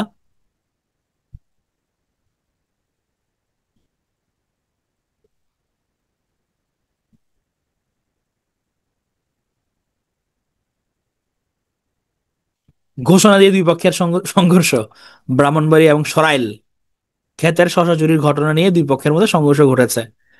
কারা আছেন এখানে? নাসিরনগর অথবা ব্রাহ্মণবাড়িয়া, দেখছেন ঘোষণা দিয়ে ফাইট করতেছে তারা।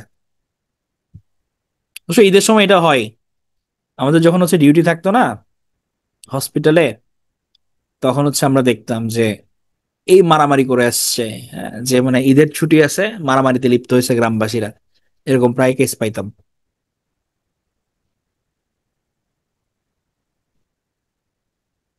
কিং চার্লস হয় না? হ্যাঁ, শশা ক্ষেত নিয়ে। আরে এটা হচ্ছে কি করবে মানে, মানুষজন হসপিটালে দেখলে বুঝাই যে এগুলো নিয়ে কোপাকুপি। আমরা দেখতাম যে আঙ্গুল চলে গেছে একজনের, কঠিন ভাবে আহত, বাইক অ্যাক্সিডেন্ট তো কমন। এগুলো হচ্ছে মানে ঈদের ছুটির রোগী, একদম আপনি এসেস করতে পারবেন যে কি ধরনের রোগী বেশি আসবে।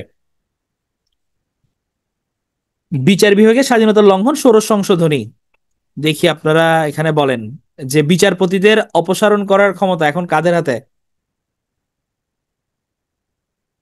কাদের হাতে আছে দেখি বলেন। শক্তি প্রয়োগের জায়গা পায় না বলে মনে হয়, কারণ তারা মারামারিতে। আমি যদি বিচারপতিদের অপসারণ করতে চাই কাউকে, তাহলে এটা কাদের হাতে আছে? এটা সুপ্রিম জুডিশিয়াল কাউন্সিলের হাতে আছে। গুড। তাহলে এটা রিসেন্টলি আমরা ষোড়শ সংশোধনী যেটা দেখেছিলাম যে এইটা হচ্ছে গিয়ে আমাদের আইনসভার হাতে ছিল। হ্যাঁ, আইনসভা মনে করলে তখন তাদের এরা হচ্ছে গিয়ে সরাবে আমাদের, পরে এটা হচ্ছে চেঞ্জ হয়েছে। যে ষোড়শ সংশোধনীকে কালারেবল লেজিসলেশন বলে পূর্ণাঙ্গ রায় উল্লেখ করেছে আপিল বিভাগ। কালারেবল লেজিসলেশন মানে কি? ধরেন কোনো কিছু সংবিধানের আওতায় করার সুযোগ নাই, এইটাকে আপনি লজিক দেখাই একটা আইন তৈরি করলেন। হ্যাঁ, যে আমার এটা হয়তো সংবিধানের ডিরেক্ট মেনশন নাই, আমি এটাকে এক্সিকিউট করার জন্য একটা আইন তৈরি করলাম যাতে এটাকে বাস্তবায়ন করা যায়, এটাকে বলা হয় কালারেবল লেজিসলেশন। তো এটার ক্ষেত্রে হচ্ছে মানে ষোড়শ সংশোধনীর মধ্যে তাদের যে বিচারপতি অপসারণ ক্ষমতা, এটার ক্ষেত্রে সেটাই ঘটছে বলে আপিল বিভাগ বলছে এটা। হ্যাঁ, এবং এখন হচ্ছে সুপ্রিম জুডিশিয়াল কাউন্সিলের কাছে ফেরত দেওয়া হয়েছে যে কোনো বিচারকের বিরুদ্ধে যদি দায়িত্ব পালনে সে অসমর্থ অথবা তার বিরুদ্ধে যদি গুরুতর কোনো অভিযোগ আসে, তাহলে সেক্ষেত্রে তারা তদন্ত করে ব্যবস্থা নেবে। হ্যাঁ, এটা ভালো জিনিস। ট্রাম্প কি যুক্তরাষ্ট্রকে পুলিশি রাষ্ট্রের দিকে নিয়ে যাচ্ছেন? চলেন আমরা এটা একটু করে দেখে নিই। ডোনাল্ড ট্রাম্পের শুল্ক নীতি থেমে গেছে, তার বড় বিলটিও আটকে গেছে। এমনকি তার বিলোনিয়ার প্রযুক্তিগুরুরাও তার দিক থেকে মুখ ফিরিয়ে নিয়েছেন। যদিও এই জিনিসটা হচ্ছে মনে হয় ছিল, তার এখন মানে প্র্যাঙ্ক টাইপ ছিল। তাহলে তিনি এখন কিভাবে তার ক্ষমতা দেখাবেন? শুক্রবার সকালে লস অ্যাঞ্জেলেসে অভিযান চালিয়েছে immigration and customs enforcement, department of homeland security, FBI, মাদকদ্রব্য প্রয়োগ প্রশাসনের ডিএ, ফেডারেল এজেন্টরা। তারা দুটি হোম ডিপো এবং একটি পোশাকের দোকানে অভিযান চালায়। উদ্দেশ্য ছিল কাগজপত্রবিহীন অভিবাসী কর্মীদের খুঁজে বের করা। বিভিন্ন তথ্য অনুযায়ী তারা 121 জনকে গ্রেফতার করেছে। শনিবার ট্রাম্প পরিস্থিতি আরো সঙ্গীন করে তোলেন।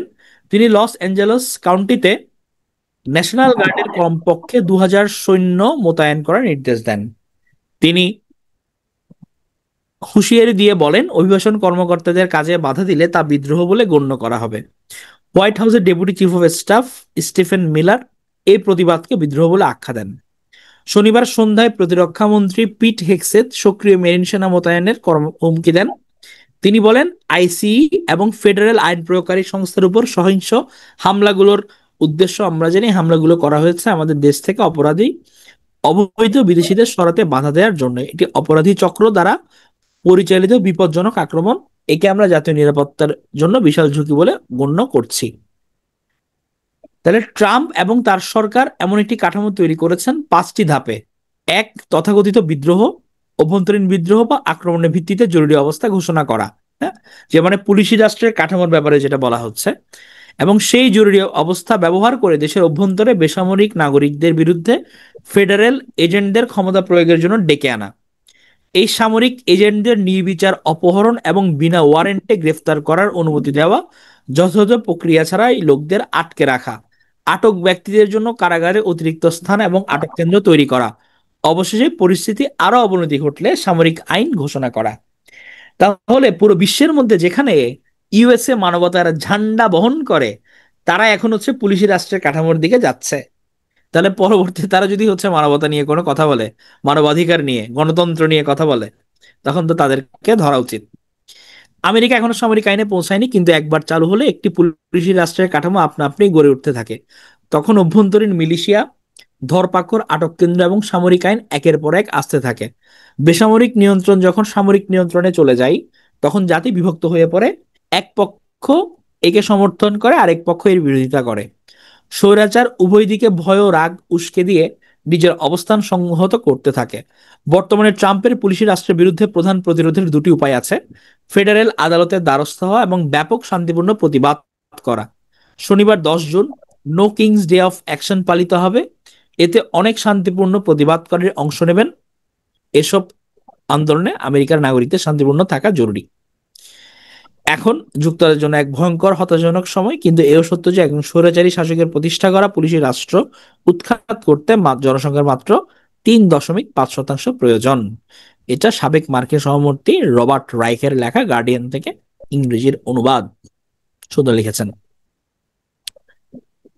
আপনাদের হচ্ছে নিউজ পেপার সেকশনের মধ্যে টেলিগ্রামে বাকিয়া বুসা সে কিছু হচ্ছে নিউজ বাইট শেয়ার করে, এগুলো আপনারা পড়েন। আমি গতকাল দেখছিলাম, মানে চমৎকার। প্রথম আলোর একদম জি পয়েন্ট গুলো সে সুন্দর করে তুলে আনছে। আপনারা পড়েন তো নাকি? গুড। এখানে গুরুত্বপূর্ণ কিছু নেই। হাউস বোটে হয়রানি, সতর্ক থাকার আহ্বান প্রশাসনের। আচ্ছা, পড়বেন, হ্যাঁ, সুন্দর করে যেহেতু দিচ্ছে এগুলো পড়া উচিত। দেশের বাজারে সোনার দামে অস্থিরতার সংখ্যা 5% আরো বাড়ছে। হ্যাঁ, মেনি থ্যাঙ্কস টু হার। পাত্র পাত্রী চাই, যাদের পড়া দরকার তারা হচ্ছে পরে দেখে নিন, ঠিক আছে। প্রাইভেসি রক্ষা করে প্রত্যাশা অনুযায়ী দেশে বিদেশে উচ্চশিক্ষিত পাত্র পাত্রী সন্ধানে বিশ্বস্ত প্রতিষ্ঠান বিবাহ বন্ধন, ডিএইচএস মহাখালী। হুম। গুলশান মিডিয়া, শর্ট ভিজিটর, উচ্চশিক্ষিত ইমিগ্রেন্ট ও ঢাকায় বসবাসরত উপযুক্ত পাত্রপাত্রী আর্জেন্ট বিবাহের নির্ভরযোগ্য প্রতিষ্ঠান। মুমিন ভাই সঙ্গে না? সব দেখেন অনেকের নাম উঠে আসতেছে তাইলে, বোঝা যাচ্ছে, তাহলে আপনারা দেখে নেবেন।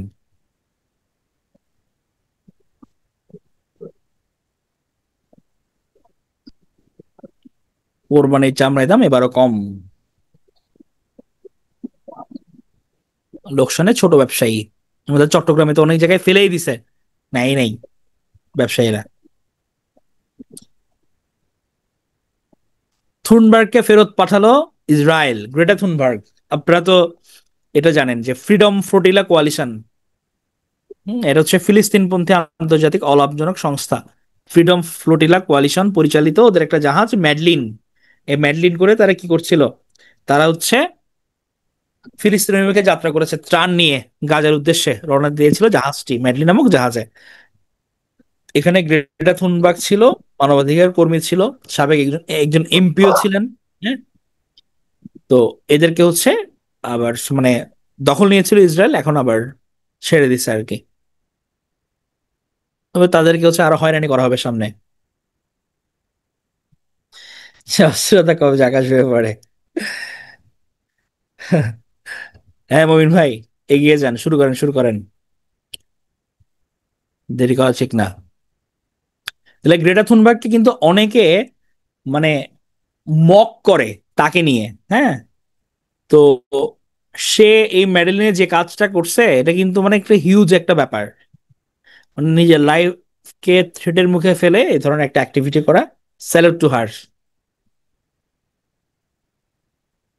গোপন বন্দিশালা পরিচালিত হয় হাসপাতাল ও ক্লিনিক নামে, এটা হচ্ছে র্যাবের সেফ হাউস, হাসপাতাল এবং ক্লিনিক। আচ্ছা, আমাকে আমন্ত্রণ জানিয়েছেন, ঠিক আছে, আমরা সবাই বিয়েতে অ্যাটেন্ড করবো, আপনার সমস্যা নাই। আহ, এডিসের প্রকোপ বেড়েছে, ডেঙ্গুর বড় সংক্রমণের শঙ্কা। এটা খুব ডেঞ্জারাস একটা ব্যাপার। একটা রিসার্চে দেখা গেছে যেটা প্রতি 15টি বাড়ির মধ্যে 60 থেকে 8টি বাড়িতে এডিস মশার লার্ভা বা শুককিট পাওয়া গেছে। ঈদ উল আজহার ছুটির আগের 2 সপ্তাহ ধরে চলা জরিপে এটা দেখা গেছে। ভয়ানক অবস্থা। তো এডিস মশা হচ্ছে ডেঙ্গু ছড়ায় আমরা জানি, এবং লার্ভা জরিপে যে বিষয়টির উপর গুরুত্ব দেওয়া হয় সেটা হচ্ছে লার্ভার ঘনত্ব পরিমাপ করা। এই ক্ষেত্রে স্বীকৃত পদ্ধতি হলো ব্রুটো ইন্ডেক্স, বিআই। যদি এই ইন্ডেক্সের পরিমাণ 20-এর বেশি হয় তবে তা আশঙ্কাজনক বলে বিবেচিত হয়। এখন এই জরিপ অনুযায়ী ব্রুটো ইন্ডেক্সের হার 50 থেকে 60।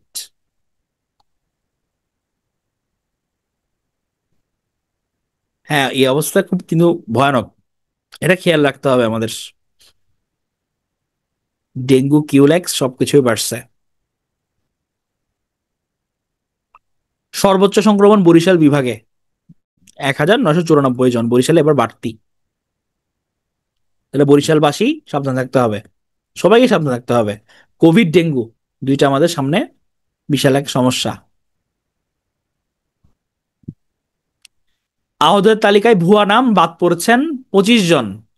দেখেন, জুলাই গণঅভ্যুত্থানের মধ্যে হচ্ছে গিয়ে এক অবস্থা শুরু হয়েছে, এখানে যে গ্যাজেট করবে তারা, গ্যাজেটের মধ্যে ভুয়া নাম অনেকেরই ঢুকে গেছে অলরেডি। সেম কাহিনী, হিস্ট্রি রিপিটস ইটসেলফ।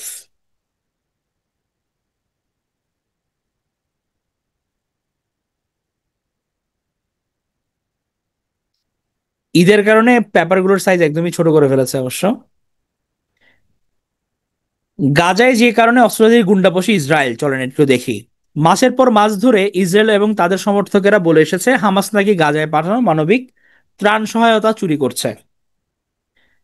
এই অজুহাত দেখিয়ে তারা গাজার 20 লাখ মানুষকে না খাইয়ে রেখেছে। তারা খাবারের দোকান এবং বেকারিতে বোমা ফেলেছে, খাদ্যবাহী ট্রাক আটকে দিয়েছে, এমনকি রুটি নিতে লাইনে দাঁড়ানো হতাশ ফিলিস্তিনিদের উপর গুলি চালিয়েছে। কতটা অমানবিক! তারা বলেছে এটি নাকি হামাসের বিরুদ্ধে যুদ্ধ, সাধারণ মানুষ নাকি কেবল মাঝখানে পড়ে গেছে। কিন্তু এখন আমরা আসল সত্যটা জানতে পেরেছি। আমরা জানতে পেরেছি ইসরায়েল গাজায় এমন অপরাধী গুন্ডা বাহিনীর হাতে অস্ত্র তুলে দিচ্ছে এবং তাদের সেখানে মোতায়েন করে রেখেছে। এই ভাড়াটে অস্ত্রধারীরা মানবিক সাহায্য লুট করে আর সাধারণ মানুষকে ভয় দেখায়। এ ধরনের একটি গ্যাংয়ের নেতৃত্ব দিচ্ছেন ইয়াসের আবু শাবাব নামের একজন ব্যক্তি। আবু শাবাবের সঙ্গে উগ্রপন্থী নেটওয়ার্কের যোগসূত্র আছে এবং তিনি নানা ধরনের অপরাধের সঙ্গে জড়িত। এই গ্যাং সরাসরি ইসরায়েলের প্রধানমন্ত্রী বেনিয়ামিন নেতানিয়াহু সরকারের কাছ থেকে অস্ত্র পাচ্ছে। নেতানিয়াহু এ নিয়ে লুকোছাপা করছেন না, তিনি বরং গর্ব করে বলছেন, এতে সমস্যা কি? এতে তো আমাদের সেনাদের জীবন বেঁচে যায়। সমস্যা কি? সমস্যা সবকিছুতেই। এটা শুধু কৌশলগত কোনো সিদ্ধান্ত নয়, এটা আসলে তাদের আসল উদ্দেশ্যের স্বীকারোক্তি। ইসরায়েল কোনোদিনই ফিলিস্তিনিদের নিরাপত্তা দিতে চায়নি। তারা ফিলিস্তিনিদের মনোবল ভেঙে দিতে চায়। তারা তাদের না খাইয়ে মেরে ফেলতে চায়। তারা ফিলিস্তিনিদের নিজেদের ভেতরেই একে অন্যের বিরুদ্ধে দাঁড় করাতে চায়। এরপর সেই বিশৃঙ্খলা ও কষ্টের দায় আবার তাদের উপরেই চাপিয়ে দিতে চায়। এই পদ্ধতি নতুন কিছু নয়, এটি উপনিবেশবাদের পুরনো কৌশল। আগে বিশৃঙ্খলা তৈরি করো, তারপর সেটাকেই প্রমাণ হিসেবে দেখাও যে এই মানুষগুলো নিজেদের শাসন করতে পারে না। গাজায় ইসরায়েল শুধু হামাসকে হারাতে চায় না, তারা গাজার এমন ভবিষ্যৎ ধ্বংস করে দিতে চায় যেখানে ফিলিস্তিনিরা নিজেরা নিজেদের সমাজ চালাতে পারবে। তাহলে এই যে দেখেন, আগে বিশৃঙ্খলা তৈরি করো, সেটাকে প্রমাণ হিসেবে দেখাও। এরা পারবে না। এটা চলে আসছে কন্টিনিউ সব জায়গায়, কলোনাইজেশনে। তবে ইসরায়েলের মিথ্যাটা ভেঙে পড়েছে। এরপর কোথাও বিক্ষোভ, কোথায় ইসরায়েল বিরোধী প্রতিবাদ, কোথায় যুক্তরাষ্ট্র যুক্তরাজ্যের কড়া বিবৃতি। নেতানিয়াহুর প্রকাশ্য স্বীকারোক্তি শুধু ঔদ্ধত্য নয়, এটি আত্মবিশ্বাসেরও প্রকাশ। তিনি জানেন তিনি এখন লুকাছাপা করার কথা চেঁচিয়ে বললেও কিছু হবে না। তিনি জানেন ইসরায়েল আন্তর্জাতিক আইন ভাঙলে, গুন্ডাদের অস্ত্র দিলে, স্কুলে বোমা মারলে, এমনকি সাধারণ মানুষকে না খাইয়ে রাখলেও বিশ্বমঞ্চে তাদের স্বাগত জানানো হবে। তিনি জানেন এত কিছুর পরও তাদের মিত্র বলে প্রশংসা করা হবে। এটাই হচ্ছে দায়মুক্তির চূড়ান্ত রূপ, যেখানে কেউ কিছু বলবে না, কোনো অপরাধের সাজা হবে না। আজকের এই পরিণাম এসেছে ইসরায়েলের সেই সব প্রচারযন্ত্রকে বিশ্বাস করার কারণে, যারা ইসরায়েলকে অনিচ্ছাকৃত দখলদার হিসেবে দেখিয়ে এসেছে। ইসরায়েলে এমন এক শাসন ব্যবস্থা যা যুদ্ধাপরাধকে শুধু অনুমোদন দেয় না, বরং যারা যুদ্ধাপরাধের পরিকল্পনা না করে অপরাধীর পৃষ্ঠপোষকতা দেয়, এরপর সেই অপরাধকে নিজের পক্ষে প্রচারণা হিসেবে ব্যবহার করে। দশকের পর দশক ধরে ইসরায়েল পরিকল্পিতভাবে চেষ্টা করে আসছে যাতে ফিলিস্তিনিদের কোনো ঐক্যবদ্ধ নেতৃত্ব গড়ে না ওঠে। 1980-র দশকে তারা আড়ালে আবডালে ধর্মীয় এবং সামাজিক শক্তি হিসেবে হামাসের উত্থানকে উৎসাহিত করেছিল, যাতে হামাস ধর্মনিরপেক্ষ মুক্তি সংগঠন পিএলওর একটি পাল্টা শক্তি হিসেবে দাঁড়ায়। তাহলে দেখছেন যে এই যে হামাস, হামাসকে কিন্তু নার্চার করছে ওরাই। ওরা হচ্ছে গিয়ে উঠাইছে। কারণ কি? কারণ তখন হচ্ছে পিএলও দাঁড়ায় যাচ্ছিল, পিএলওর এগেনস্টে দাঁড় করাইছে। এখন আবার যখন হচ্ছে গিয়ে পিএলও হাতে আসছে, হামাস বিপক্ষে গেছে, এখন হামাসকে হচ্ছে নষ্ট করার চিন্তা করতেছে। ইসরায়েলি কর্মকর্তারা বিশ্বাস করতেন এই কৌশলের লক্ষ্য ছিল ফিলিস্তিনি রাজনীতিকে ভাঙো, জাতীয় আন্দোলনকে দুর্বল করো, স্বাধীন রাষ্ট্র গঠনের যে কোনো চেষ্টাকে খণ্ডিত করে দাও। Divide and rule. ইসরায়েলি কর্মকর্তারা বিশ্বাস করতেন পশ্চিম তীর এবং গাজায় ইসলামপন্থী সংগঠনগুলোকে উৎসাহ দিলে ফিলিস্তিনি জনগণের ভেতরেই দ্বন্দ্ব তৈরি হবে, আর সেটাই হয়েছে। ধর্মনিরপেক্ষ এবং ইসলামপন্থী দলগুলোর মধ্যে উত্তেজনা বেড়েছে। ফল হিসেবে বিশ্ববিদ্যালয়গুলো ফিলিস্তিনিদের সংঘাত বেড়েছে, রাজনীতিতে দ্বন্দ্ব বেড়েছে। এই কৌশল শুধু গাজায় নয়, পশ্চিম তীরেও এখনো চলছে। ইসরায়েল ফিলিস্তিনি কর্তৃপক্ষের কার্যক্ষমতা ধ্বংস করতে যে কর রাজস্ব আটকে রেখেছে তা পিএর বাজেটের বড় অংশ। এতে প্রতিষ্ঠানটি ধ্বংসের মুখে আছে। পশ্চিম তীরে মূল ফিলিস্তিনি বাসিন্দাদের উপর প্রায় ইহুদি বসতি স্থাপনকারীরা হামলা চালায়। ইসরায়েলি সেনারা প্রতিদিন পশ্চিম তীরের শহরগুলোয় অভিযান চালায়। তারা পিয়ের নিরাপত্তা বাহিনীকে অপমান করে। একই রকম কৌশল চলে ইসরায়েলের ভেতরেও। সেখানে ফিলিস্তিনি নাগরিকদের মধ্যে বিশৃঙ্খলা সৃষ্টি করা হয়, তাদের এলাকায় অপরাধ বাড়তে দেওয়া হয়, তাদের স্বাস্থ্য, শিক্ষা, অবকাঠামোয় অর্থ ছাড়ে প্রতিবন্ধকতা সৃষ্টি করা হয়। এভাবে ইসরায়েল একদিকে ফিলিস্তিনিদের অস্থিতিশীল করে তোলে, আর পরে এই সেই বিশৃঙ্খলাকে দেখিয়ে বলে তারা নিজেরা নিজেদের চালাতে পারে না, তাই আমাদের দরকার। এটা শুধু নৃশংসতা নয়, এটা অত্যন্ত হিসাব নিকাশ করে করা কৌশল। এবং এই কৌশলটা পুরো বিশ্বব্যাপী বিভিন্ন কনফ্লিক্ট প্রোন এলাকায় এটাই অ্যাপ্লাই করা হয়। কিন্তু দুর্ভাগ্যজনক হচ্ছে আমরা জনগণ কেউ এটা ধরতে পারি না, নাহলে দেখে হচ্ছে না দেখার ভান করি। এটা হচ্ছে প্রবলেম।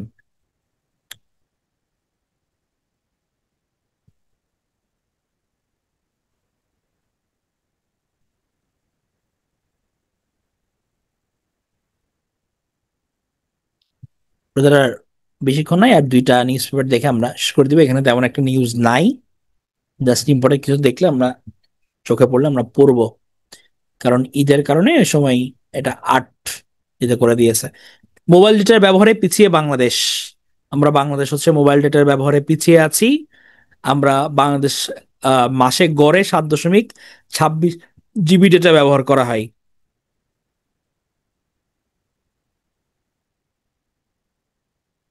আমাদের দেশে 13 কোটির বেশি ইন্টারনেট গ্রাহক, যার মধ্যে মোবাইল ইন্টারনেট গ্রাহক হচ্ছে 11,65,00,000-এর বেশি।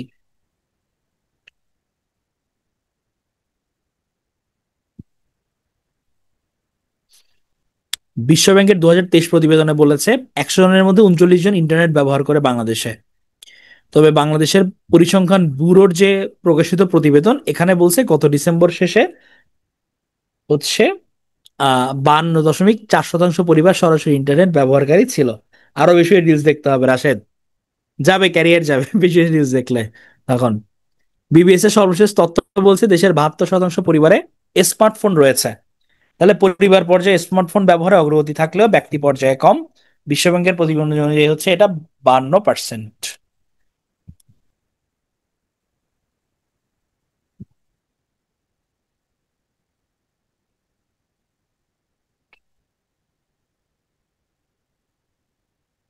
ডেটা কিনে দেখতে হবে না?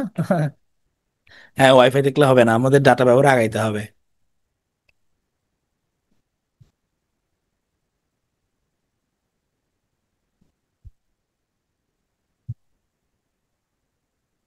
চলেন এটা একটু দেখি, ট্রাম্প কেন উচ্চশিক্ষা এবং জ্ঞান সাধনাকে শত্রু ভাবছেন। মার্কিন ভাইস প্রেসিডেন্ট জেডি ভান্স 2021 সালের এক বক্তৃতায় আমেরিকার বিশ্ববিদ্যালয়গুলোর সমালোচনা করতে গিয়ে সাবেক প্রেসিডেন্ট রিচার্ড নিক্সনের একটি বিখ্যাত উক্তি উদ্ধৃত করেছিলেন।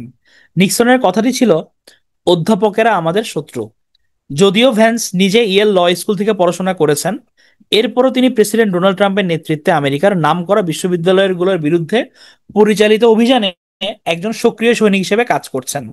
এই শাস্তিমূলক ব্যবস্থার মধ্যে রয়েছে গবেষণার জন্য অর্থ সাহায্য বন্ধ করে দেওয়া, বিদেশি শিক্ষার্থীদের প্রবেশে বাধা সৃষ্টি করা, বিশ্ববিদ্যালয়ে কি পড়ানো হবে এবং কিভাবে পড়ানো হবে তা নিয়ন্ত্রণের চেষ্টা করা। Make America great against slogan বাস্তবায়নের কথা বলে ট্রাম্প এখন এমন সব প্রতিষ্ঠান ধ্বংস করতে উঠে পড়ে লেগেছেন যেগুলো একসময় আমেরিকাকে মহান করে তুলেছিল।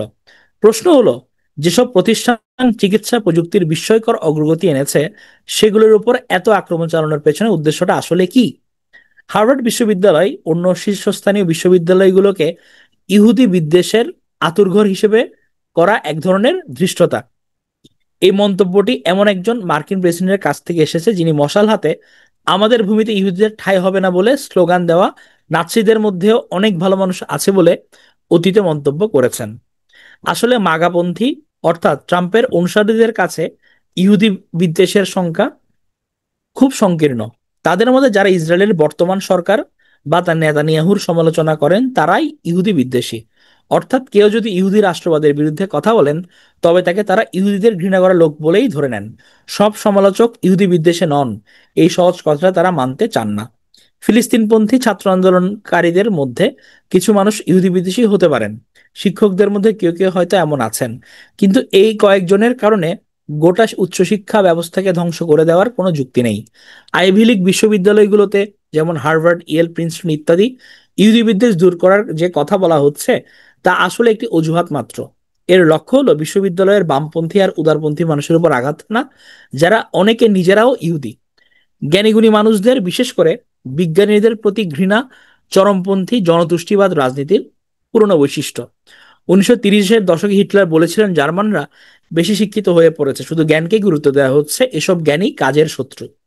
এটা কিন্তু সবসময় দেখবেন যারা পপুলিস্ট তারা হচ্ছে গিয়ে বিজ্ঞানী জ্ঞানী মানুষদের প্রচুর গালাগালি করে। আমাদের দেশেও দেখবেন বিভিন্ন প্রফেসর, বিভিন্ন মানে শিক্ষিত মানুষজনকে গালাগালি করা, মানে এটা একটা ট্রেন্ড। আমরা যখন কোনো হচ্ছে বুদ্ধিজীবী দেখি, এদের বিভিন্ন উক্তি দেখি, আমরা বিভিন্ন হচ্ছে নিজেরাই মানে শ্লেষাত্মক মন্তব্য করি। হ্যাঁ, এবং এটা যদি হচ্ছে ওপেন প্ল্যাটফর্মে আপনি গালাগালি করেন, আপনিও দেখবেন যে হচ্ছে গিয়ে মানে নিজের যে কমতিটা আছে ওই কমতিটা তখন চিন্তা করে যে ঠিক আছে ওকে গালাগালি দেওয়ার মাধ্যমে তো নিজের কমতিটা ঢাকা পড়তেছে। এটাতে হচ্ছে জনগণ আবার খুব খুশি হয়। বিজ্ঞান এমন এক জিনিস যা সব দেশের সব জাতির মানুষ একসঙ্গে করে। কিন্তু এই দৃষ্টিভঙ্গি নাৎসিরা অপছন্দ করতেন, কারণ তারা চাইতেন সবকিছু যেন জার্মান জাতির জন্য হয়। তাই তারা বিজ্ঞানকে সবার জন্য বলে ভাবতেন না। তারা বলতেন, গবেষণা করতে হলে আগে দেখতে হবে তুমি কোন জাতির লোক। 1934 সালে জোহানেস তার্ক নামে এক নাৎসিবাদী জার্মান বিজ্ঞানীকে বলেছিলেন, নাৎসি সরকারের অধীনে বড় কোনো বৈজ্ঞানিক দায়িত্বে এমন কাউকে বসানো যাবে না যিনি জার্মান নন বা জার্মান জাতিকে ভালোবাসেন না। শুধু সেই মানুষেরা এইসব জায়গায় বসতে পারবেন যারা জার্মান এবং গর্বের সঙ্গে নিজেদের জার্মান বলে মনে করেন। মাগা ভাবধারার লোকেরা যে বৈচিত্র্য অন্তর্ভুক্তির কথা মতো কার্যক্রমকে ঘৃণা করেন, তার পেছনে নাৎসি চিন্তার ছায়া আছে। সে কারণে আমেরিকার বিশ্ববিদ্যালয়গুলো থেকে অ্যান্টি আমেরিকান বা বিরুদ্ধ চিন্তার লোকদের বাদ দেওয়ার চেষ্টা চলছে। আবার বিদেশি শিক্ষার্থীদের বিরুদ্ধেও তারা ক্ষুব্ধ। অথচ এসব বিদেশি শিক্ষার্থী আমেরিকায় শিক্ষা খাতে প্রচুর অর্থ আনেন এবং সাংস্কৃতিকভাবে নানা রকম সুফল দিয়ে থাকেন। এই বিদেশি শিক্ষার্থীদের প্রতি যে বিদ্বেষ, তা কেবল জাতিবিদ্বেষ নয়, বরং আমেরিকার সাংস্কৃতিক শক্তিকেও দুর্বল করে দেয়। শুধু জাতিবিদ্বেষ নয়, এই আক্রমণের পেছনে রয়েছে শ্রেণীদেশ বা ক্লাস রিসেন্টমেন্ট। মজার ব্যাপার হচ্ছে কি, যে আমেরিকা হচ্ছে বাইরে থেকে যারা আসে এদের উপর এত তাদের ক্ষোভ, তারা নিজেরাও তো বাইরে থেকে আসা। আমাদের ইউএস এর মেইন যারা রেড ইন্ডিয়ানদের মারছে তারা। এই যে এখন আমেরিকান যারা নিজেরা দাবি করছে, তারা সবগুলো তো ইউরোপ থেকে আসা। হ্যাঁ, তারা নিজেরা হচ্ছে বহিরাগত। তারা এখন আবার হচ্ছে অন্যদেরকে নিয়ে উঠে পড়ে লাগছে। যদিও হচ্ছে গিয়ে আমেরিকান নাগরিকদের ক্ষেত্রে আবার ট্রাম্পের এই ভূমিকা ওকে ক্ষেত্রে, কারণ তাদের লোকজন আসলে জব পাচ্ছে না, স্যালারি কম। এর চেয়ে হচ্ছে বাইরে থেকে যারা আসে তারা তো প্রচুর পরিশ্রম করে নিজেদের অবস্থানটা এনশিওর করে, তাদের টাকা পয়সা বেশি। এটা নিয়ে হচ্ছে তাদের একটা ক্ষোভ ছিল। এই কারণে তারা অনেকাংশে হচ্ছে খুশি ট্রাম্পের উপর। গত 100 বছরে পশ্চিমা সমাজে, বিশেষ করে আমেরিকায়, মেধাভিত্তিক সমাজ বা মেরিটোক্রেসি গড়ে উঠেছে। এখন শুধু পরিবার বা অর্থ নয়, বরং কে কতটা শিক্ষিত সেটাই সমাজে উচ্চ মর্যাদা পাওয়ার ক্ষেত্রে ভূমিকা রাখে। তবে শিক্ষিত হওয়া মানে কেবল ডিগ্রি পাওয়া নয়। শিল্পকলায় রুচি থাকা, বই পড়ার প্রতি ঝোঁক থাকা, একাধিক ভাষায় জ্ঞান অর্জনের ইচ্ছা থাকাও এই শিক্ষিত শ্রেণীর বৈশিষ্ট্য। ট্রাম্প অনেক ধনী এবং তিনি নামকরা বিশ্ববিদ্যালয়, ইউনিভার্সিটি অফ পেনসিলভানিয়ার হোয়াটন স্কুল থেকে ব্যাচেলর ডিগ্রি পেয়েছেন, কিন্তু তিনি বইপত্র পড়েন না, বড় কোনো জ্ঞানেও দক্ষ নন।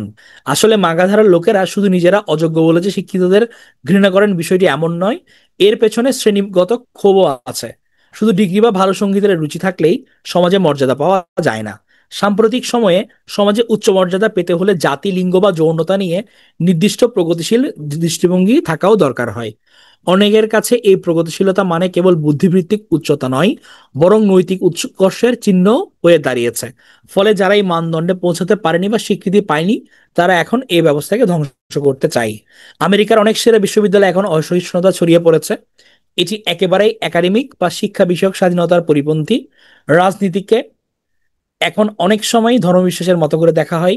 বিশ্ববিদ্যালয়গুলো এখন এক এমন এক ধরনের পরিবেশ তৈরি হয়েছে যেখানে কিছু কিছু শিক্ষার্থী ও শিক্ষক অন্যদের মতকে সহ্য করতে চান না, বিশেষ করে যারা রক্ষণশীল মতাদর্শে বিশ্বাস করেন বা মাগাধারার সমর্থক। তাদের অনেক সময় বিপক্ষ শিবির বা নৈতিকভাবে নিচু শ্রেণীর মানুষ বলে দেখা হয়। অনেক শহুরে শিক্ষিত অভিজাত মানুষ মনে করেন, যারা গ্রামে থাকেন, বন্দুক রাখেন, খ্রিস্ট ধর্মে বিশ্বাস করেন, ভালো বই পড়েন না, তারা নিচু শ্রেণীর মানুষ। এই শিক্ষিত শ্রেণীর ধারণা রক্ষণশীলদের আহত করে। তারা অপমান বোধ করেন। এই অপমানবোধ তাদের শিক্ষিত এবং প্রগতিশীলদের প্রতি শত্রুভাবাপন্ন করে তোলে। এটি ট্রাম্প রাজনৈতিকভাবে কাজে লাগাচ্ছেন। তাহলে এই যে ক্লাসে ক্লাসে সংঘাত, এটা দেখি সব দেশে হচ্ছে বর্তমান আছে, এবং ট্রাম্প হচ্ছে এটাকে কাজে লাগাচ্ছে। তবে ট্রাম্প বিশ্ববিদ্যালয়ের বিরুদ্ধে যে আক্রমণ চালাচ্ছে, তা দিন শেষে সবার উপকারও করতে পারে। এটি মানুষকে আগের চেয়ে বেশি জ্ঞান চর্চায় উদ্বুদ্ধ করতে পারে। হ্যাঁ, এই যে মানুষের মধ্যে এখন একটা বিপ্লব পরিস্থিতি করছে, যে হার্ভার্ডের সবাই এক হয়ে গেছে, হার্ভার্ড স্কুলে ধুমধামসে রিউনিয়ন হচ্ছে। হ্যাঁ, এগুলো বরঞ্চ বুমেরাং হতে পারে, যে সবাই আরো গরম হয়ে আরো জ্ঞান অর্জন করলো। এবং বাজারে একটা মজার কথা প্রচলিত আছে, ট্রাম্প নাকি হার্ভার্ডে হচ্ছে পড়ার চান্স পায় নাই, এই কারণে সে এত খ্যাপা হার্ভার্ডের উপর। হ্যাঁ, এটা কতটুকু সত্যি মিথ্যে জানি না, এটা হচ্ছে গিয়ে বাজারে প্রচলিত কথা।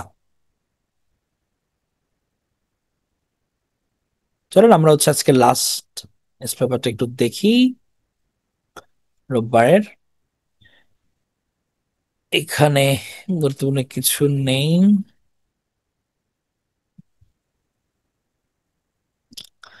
আরেকটা স্যাড ইভেন্ট ছিল হচ্ছে, আচ্ছা হ্যাঁ, প্রথম আলোতে, ইয়েস, গত ইয়েতে এটা পড়াইছিলাম হার্ভার্ডের কথা, ইয়েস। পুথারের নেরিম্মা আর কেউ নয়। এটা খুব স্যাড ইয়ে ছিল যে কালুঘাট সেতুতে ট্রেন যাচ্ছে, সেখানে একদম ট্রেনের নিচে অনেকগুলো বাহন চাপা পড়ে গেছিল।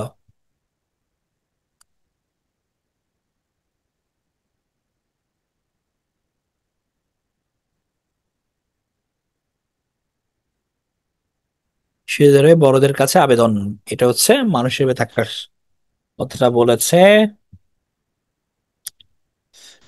সন্তানের শিক্ষায় পরিবারের ব্যয় বেড়েই চলেছে, এটা দুঃখজনক যে মূল্য বৃদ্ধি হচ্ছে, শিক্ষায় খরচ যে বাড়াটা, এটা সমস্যা।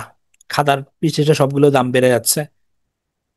দেখেন, 60 পৃষ্ঠার খাতা 10 বছরে বেড়েছে প্রায় কত, 20 টাকা বেড়ে গেছে। পেন্সিলের দাম বেড়েছে, সবগুলোর দাম বেড়ে গেছে। এটা একটা প্রবলেম।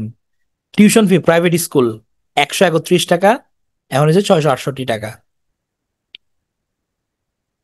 মানে বাংলাদেশ হচ্ছে পৃথিবীর হাতে গোনা কয়েকটা দেশের মধ্যে একটা, যারা শিক্ষা এবং স্বাস্থ্য খাতে সবচেয়ে কম তারা ইনভেস্ট করে।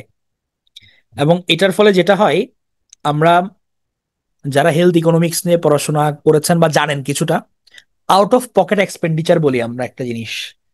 আউট অফ পকেট এক্সপেন্ডিচার মানে হচ্ছে, ধরেন আপনি 100 টাকা নিয়ে হচ্ছে হসপিটালে গেলেন, সরকারি হাসপাতালে।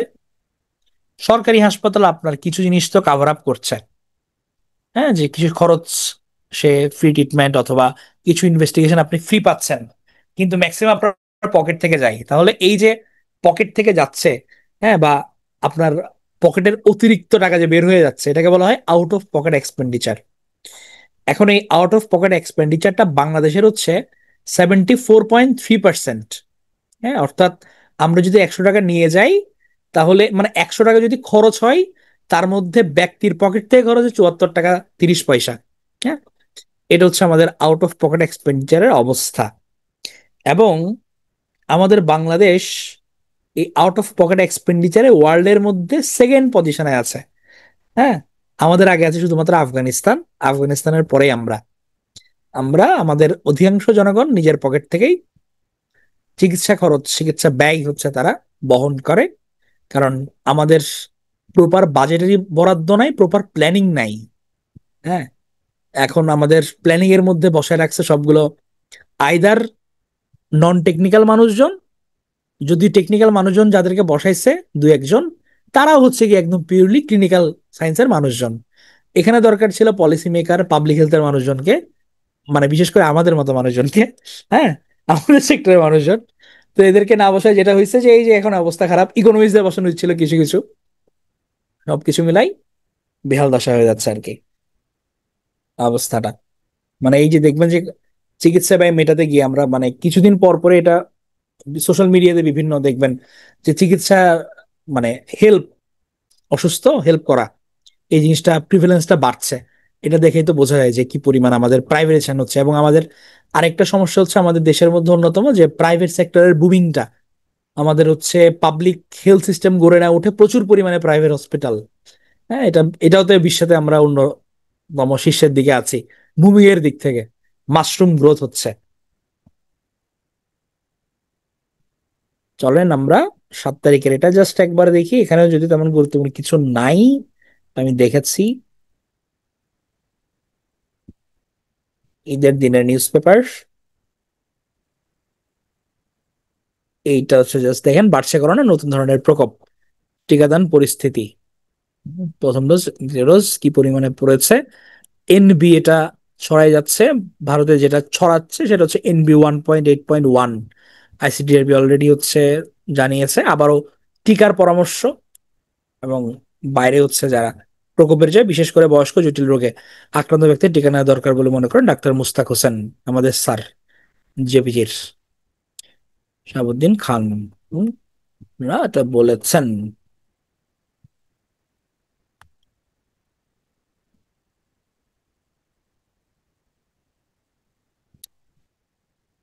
না, এখন হচ্ছে এগুলোর চেঞ্জের জন্য আসলে অনেক কিছু দরকার। এখন সমস্যা কি জানেন, সমস্যা হচ্ছে গিয়ে সর্ষের মধ্যে ভূত। আমাদের সংস্কার প্রস্তাবগুলো মানে যে যার অ্যাঙ্গেল থেকে চিন্তা করে, যে আমার সুবিধা হবে এটাতে, সুবিধা হবে না এটাতে, যেটাতে আমার সুবিধা হবে অতটুকু আমি গ্রহণ করব, যেটাতে অসুবিধা হবে ওটা আমি বর্জন করব। তাহলে তো ভাই এভাবে তো সংস্কার প্রস্তাব আর হয় না। আমাদের স্বাস্থ্য সংস্কার কমিশন 334 পৃষ্ঠার হচ্ছে একটা রিপোর্ট তারা প্রকাশ করছে। আমি ওটা পুরোটাই পড়ছি, মানে এটা যেহেতু আমার মানে পাবলিক হেলথের সঙ্গে অনেকখানি যাই, এই কারণে পড়া আউট অফ ইন্টারেস্ট। দারুণ হচ্ছে সংস্কার প্রতিবেদন, কিন্তু মজার ব্যাপার হচ্ছে ডাক্তাররাই অনেকেই অনেকগুলো ব্যাপারে তারা দ্বিমত প্রকাশ করছে, কারণ ওই যে নিজেদের স্বার্থের এখানে হানি ঘটবে। এটা হচ্ছে সমস্যা, আমরা যতটুকু দরকার ততটুকু মাখন তুলে খাবো, বাকি মাখনটুক ফেলে দিব আর কি, এরকম একটা ব্যাপার। সোহরাব হোসেন মুক্তিযুদ্ধ এটা নিয়ে তো বিশাল এক কাহিনী হয়ে গেল। হ্যাঁ, এটা নিয়ে হচ্ছে অনেক কথাবার্তা। চলেন এটা একটু দেখি। দীর্ঘদিন ধরে অভিযোগ ছিল মুক্তিযুদ্ধের তালিকায় অনেক ভুয়া লোক ঢুকে আছে, যখন যে সরকার আসে তারা নতুন করে একটা তালিকা তৈরি করে। আওয়ামী লীগ সরকারের আমলে তালিকা নিয়ে সবচেয়ে বেশি দুর্নীতি জালিয়াতি হয়েছে। অন্তত 4 জন সচিব মুক্তিযোদ্ধা না হয়েও মুক্তিযোদ্ধা সেজে চাকরির বয়স বাড়িয়ে নিয়েছিলেন। 1962 সালে জন্ম নেওয়া এক সাবেক মন্ত্রী মুক্তিযোদ্ধার সনদ নিয়েছেন। এরকম উদাহরণ আরো আছে। আবার ভিন্ন রাজনীতি করার কারণে প্রকৃতি মুক্তিযোদ্ধার তালিকা থেকে বাদ দেওয়া হয়েছিল। 1972 সাল থেকে 2002 সাল পর্যন্ত সব সরকারি প্রজ্ঞাপনেই যারা সশস্ত্র যুদ্ধ করেছেন তাদেরকেই মুক্তিযুদ্ধ হিসেবে স্বীকৃতি দেওয়া হয়েছিল। কিন্তু 2016 সালের প্রজ্ঞাপনে সশস্ত্র যুদ্ধের সঙ্গে যে কোনো প্রতিরোধমূলক কর্মকাণ্ডে অংশগ্রহণকারীদের মুক্তিযোদ্ধা হিসেবে স্বীকার করা হয়। সে সময়ে সংজ্ঞা বদলানোর প্রয়োজন ছিল না, এখন সংজ্ঞা বদলানোয় বিতর্ক থামবে বলে মনে হয় না। স্বাধীনতার পর থেকে মুক্তিযোদ্ধার তালিকা সংজ্ঞা নিয়ে পরীক্ষা নিরীক্ষা অনেক হয়েছে।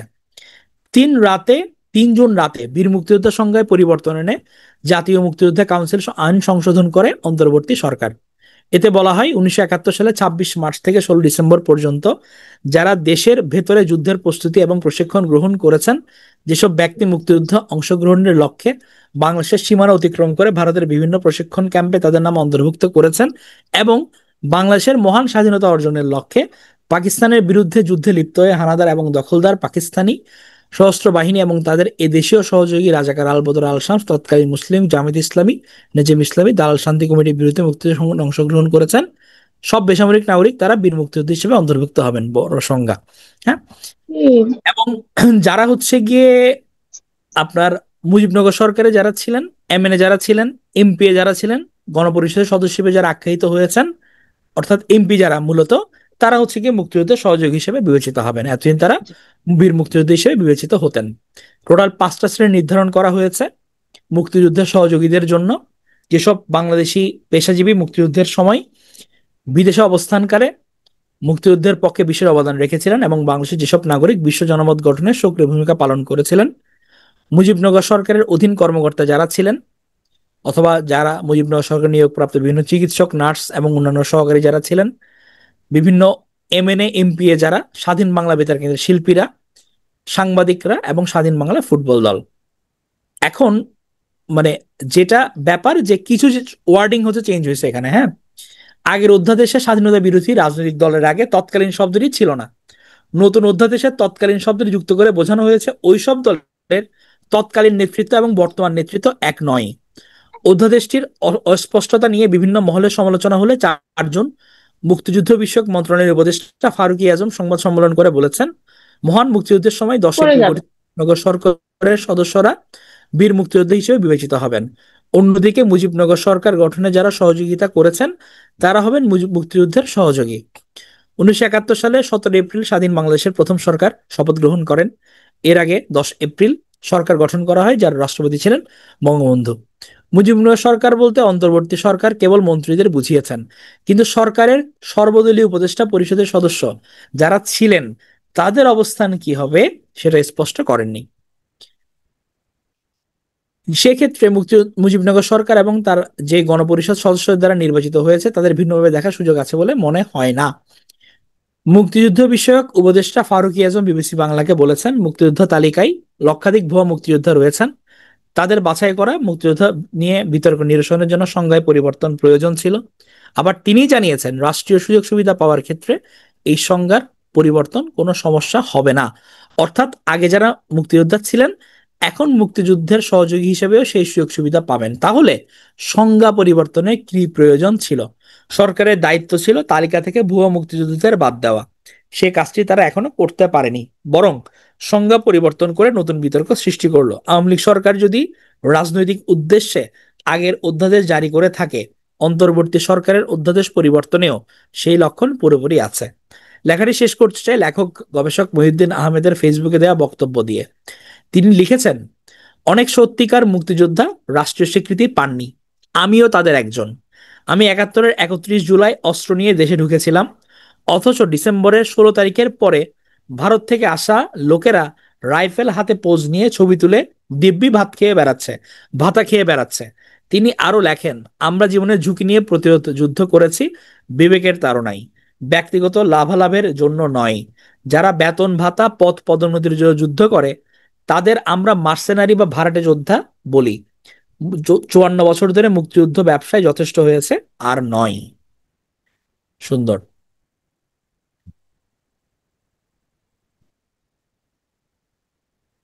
তাহলে এখানে হচ্ছে আর সিগনিফিক্যান্ট কিছু নেই, 11 মাসে 28 বিলিয়ন ডলার প্রবাসী আয় রেমিটেন্সে। তাহলে আমাদের 7 দিন কাভার হয়েছে, কিছু নিউজ কম ছিল বলে কাভার আপ করা ইজি হয়েছে। এতক্ষণ যারা ছিলেন সাথে, তাদেরকে ধন্যবাদ।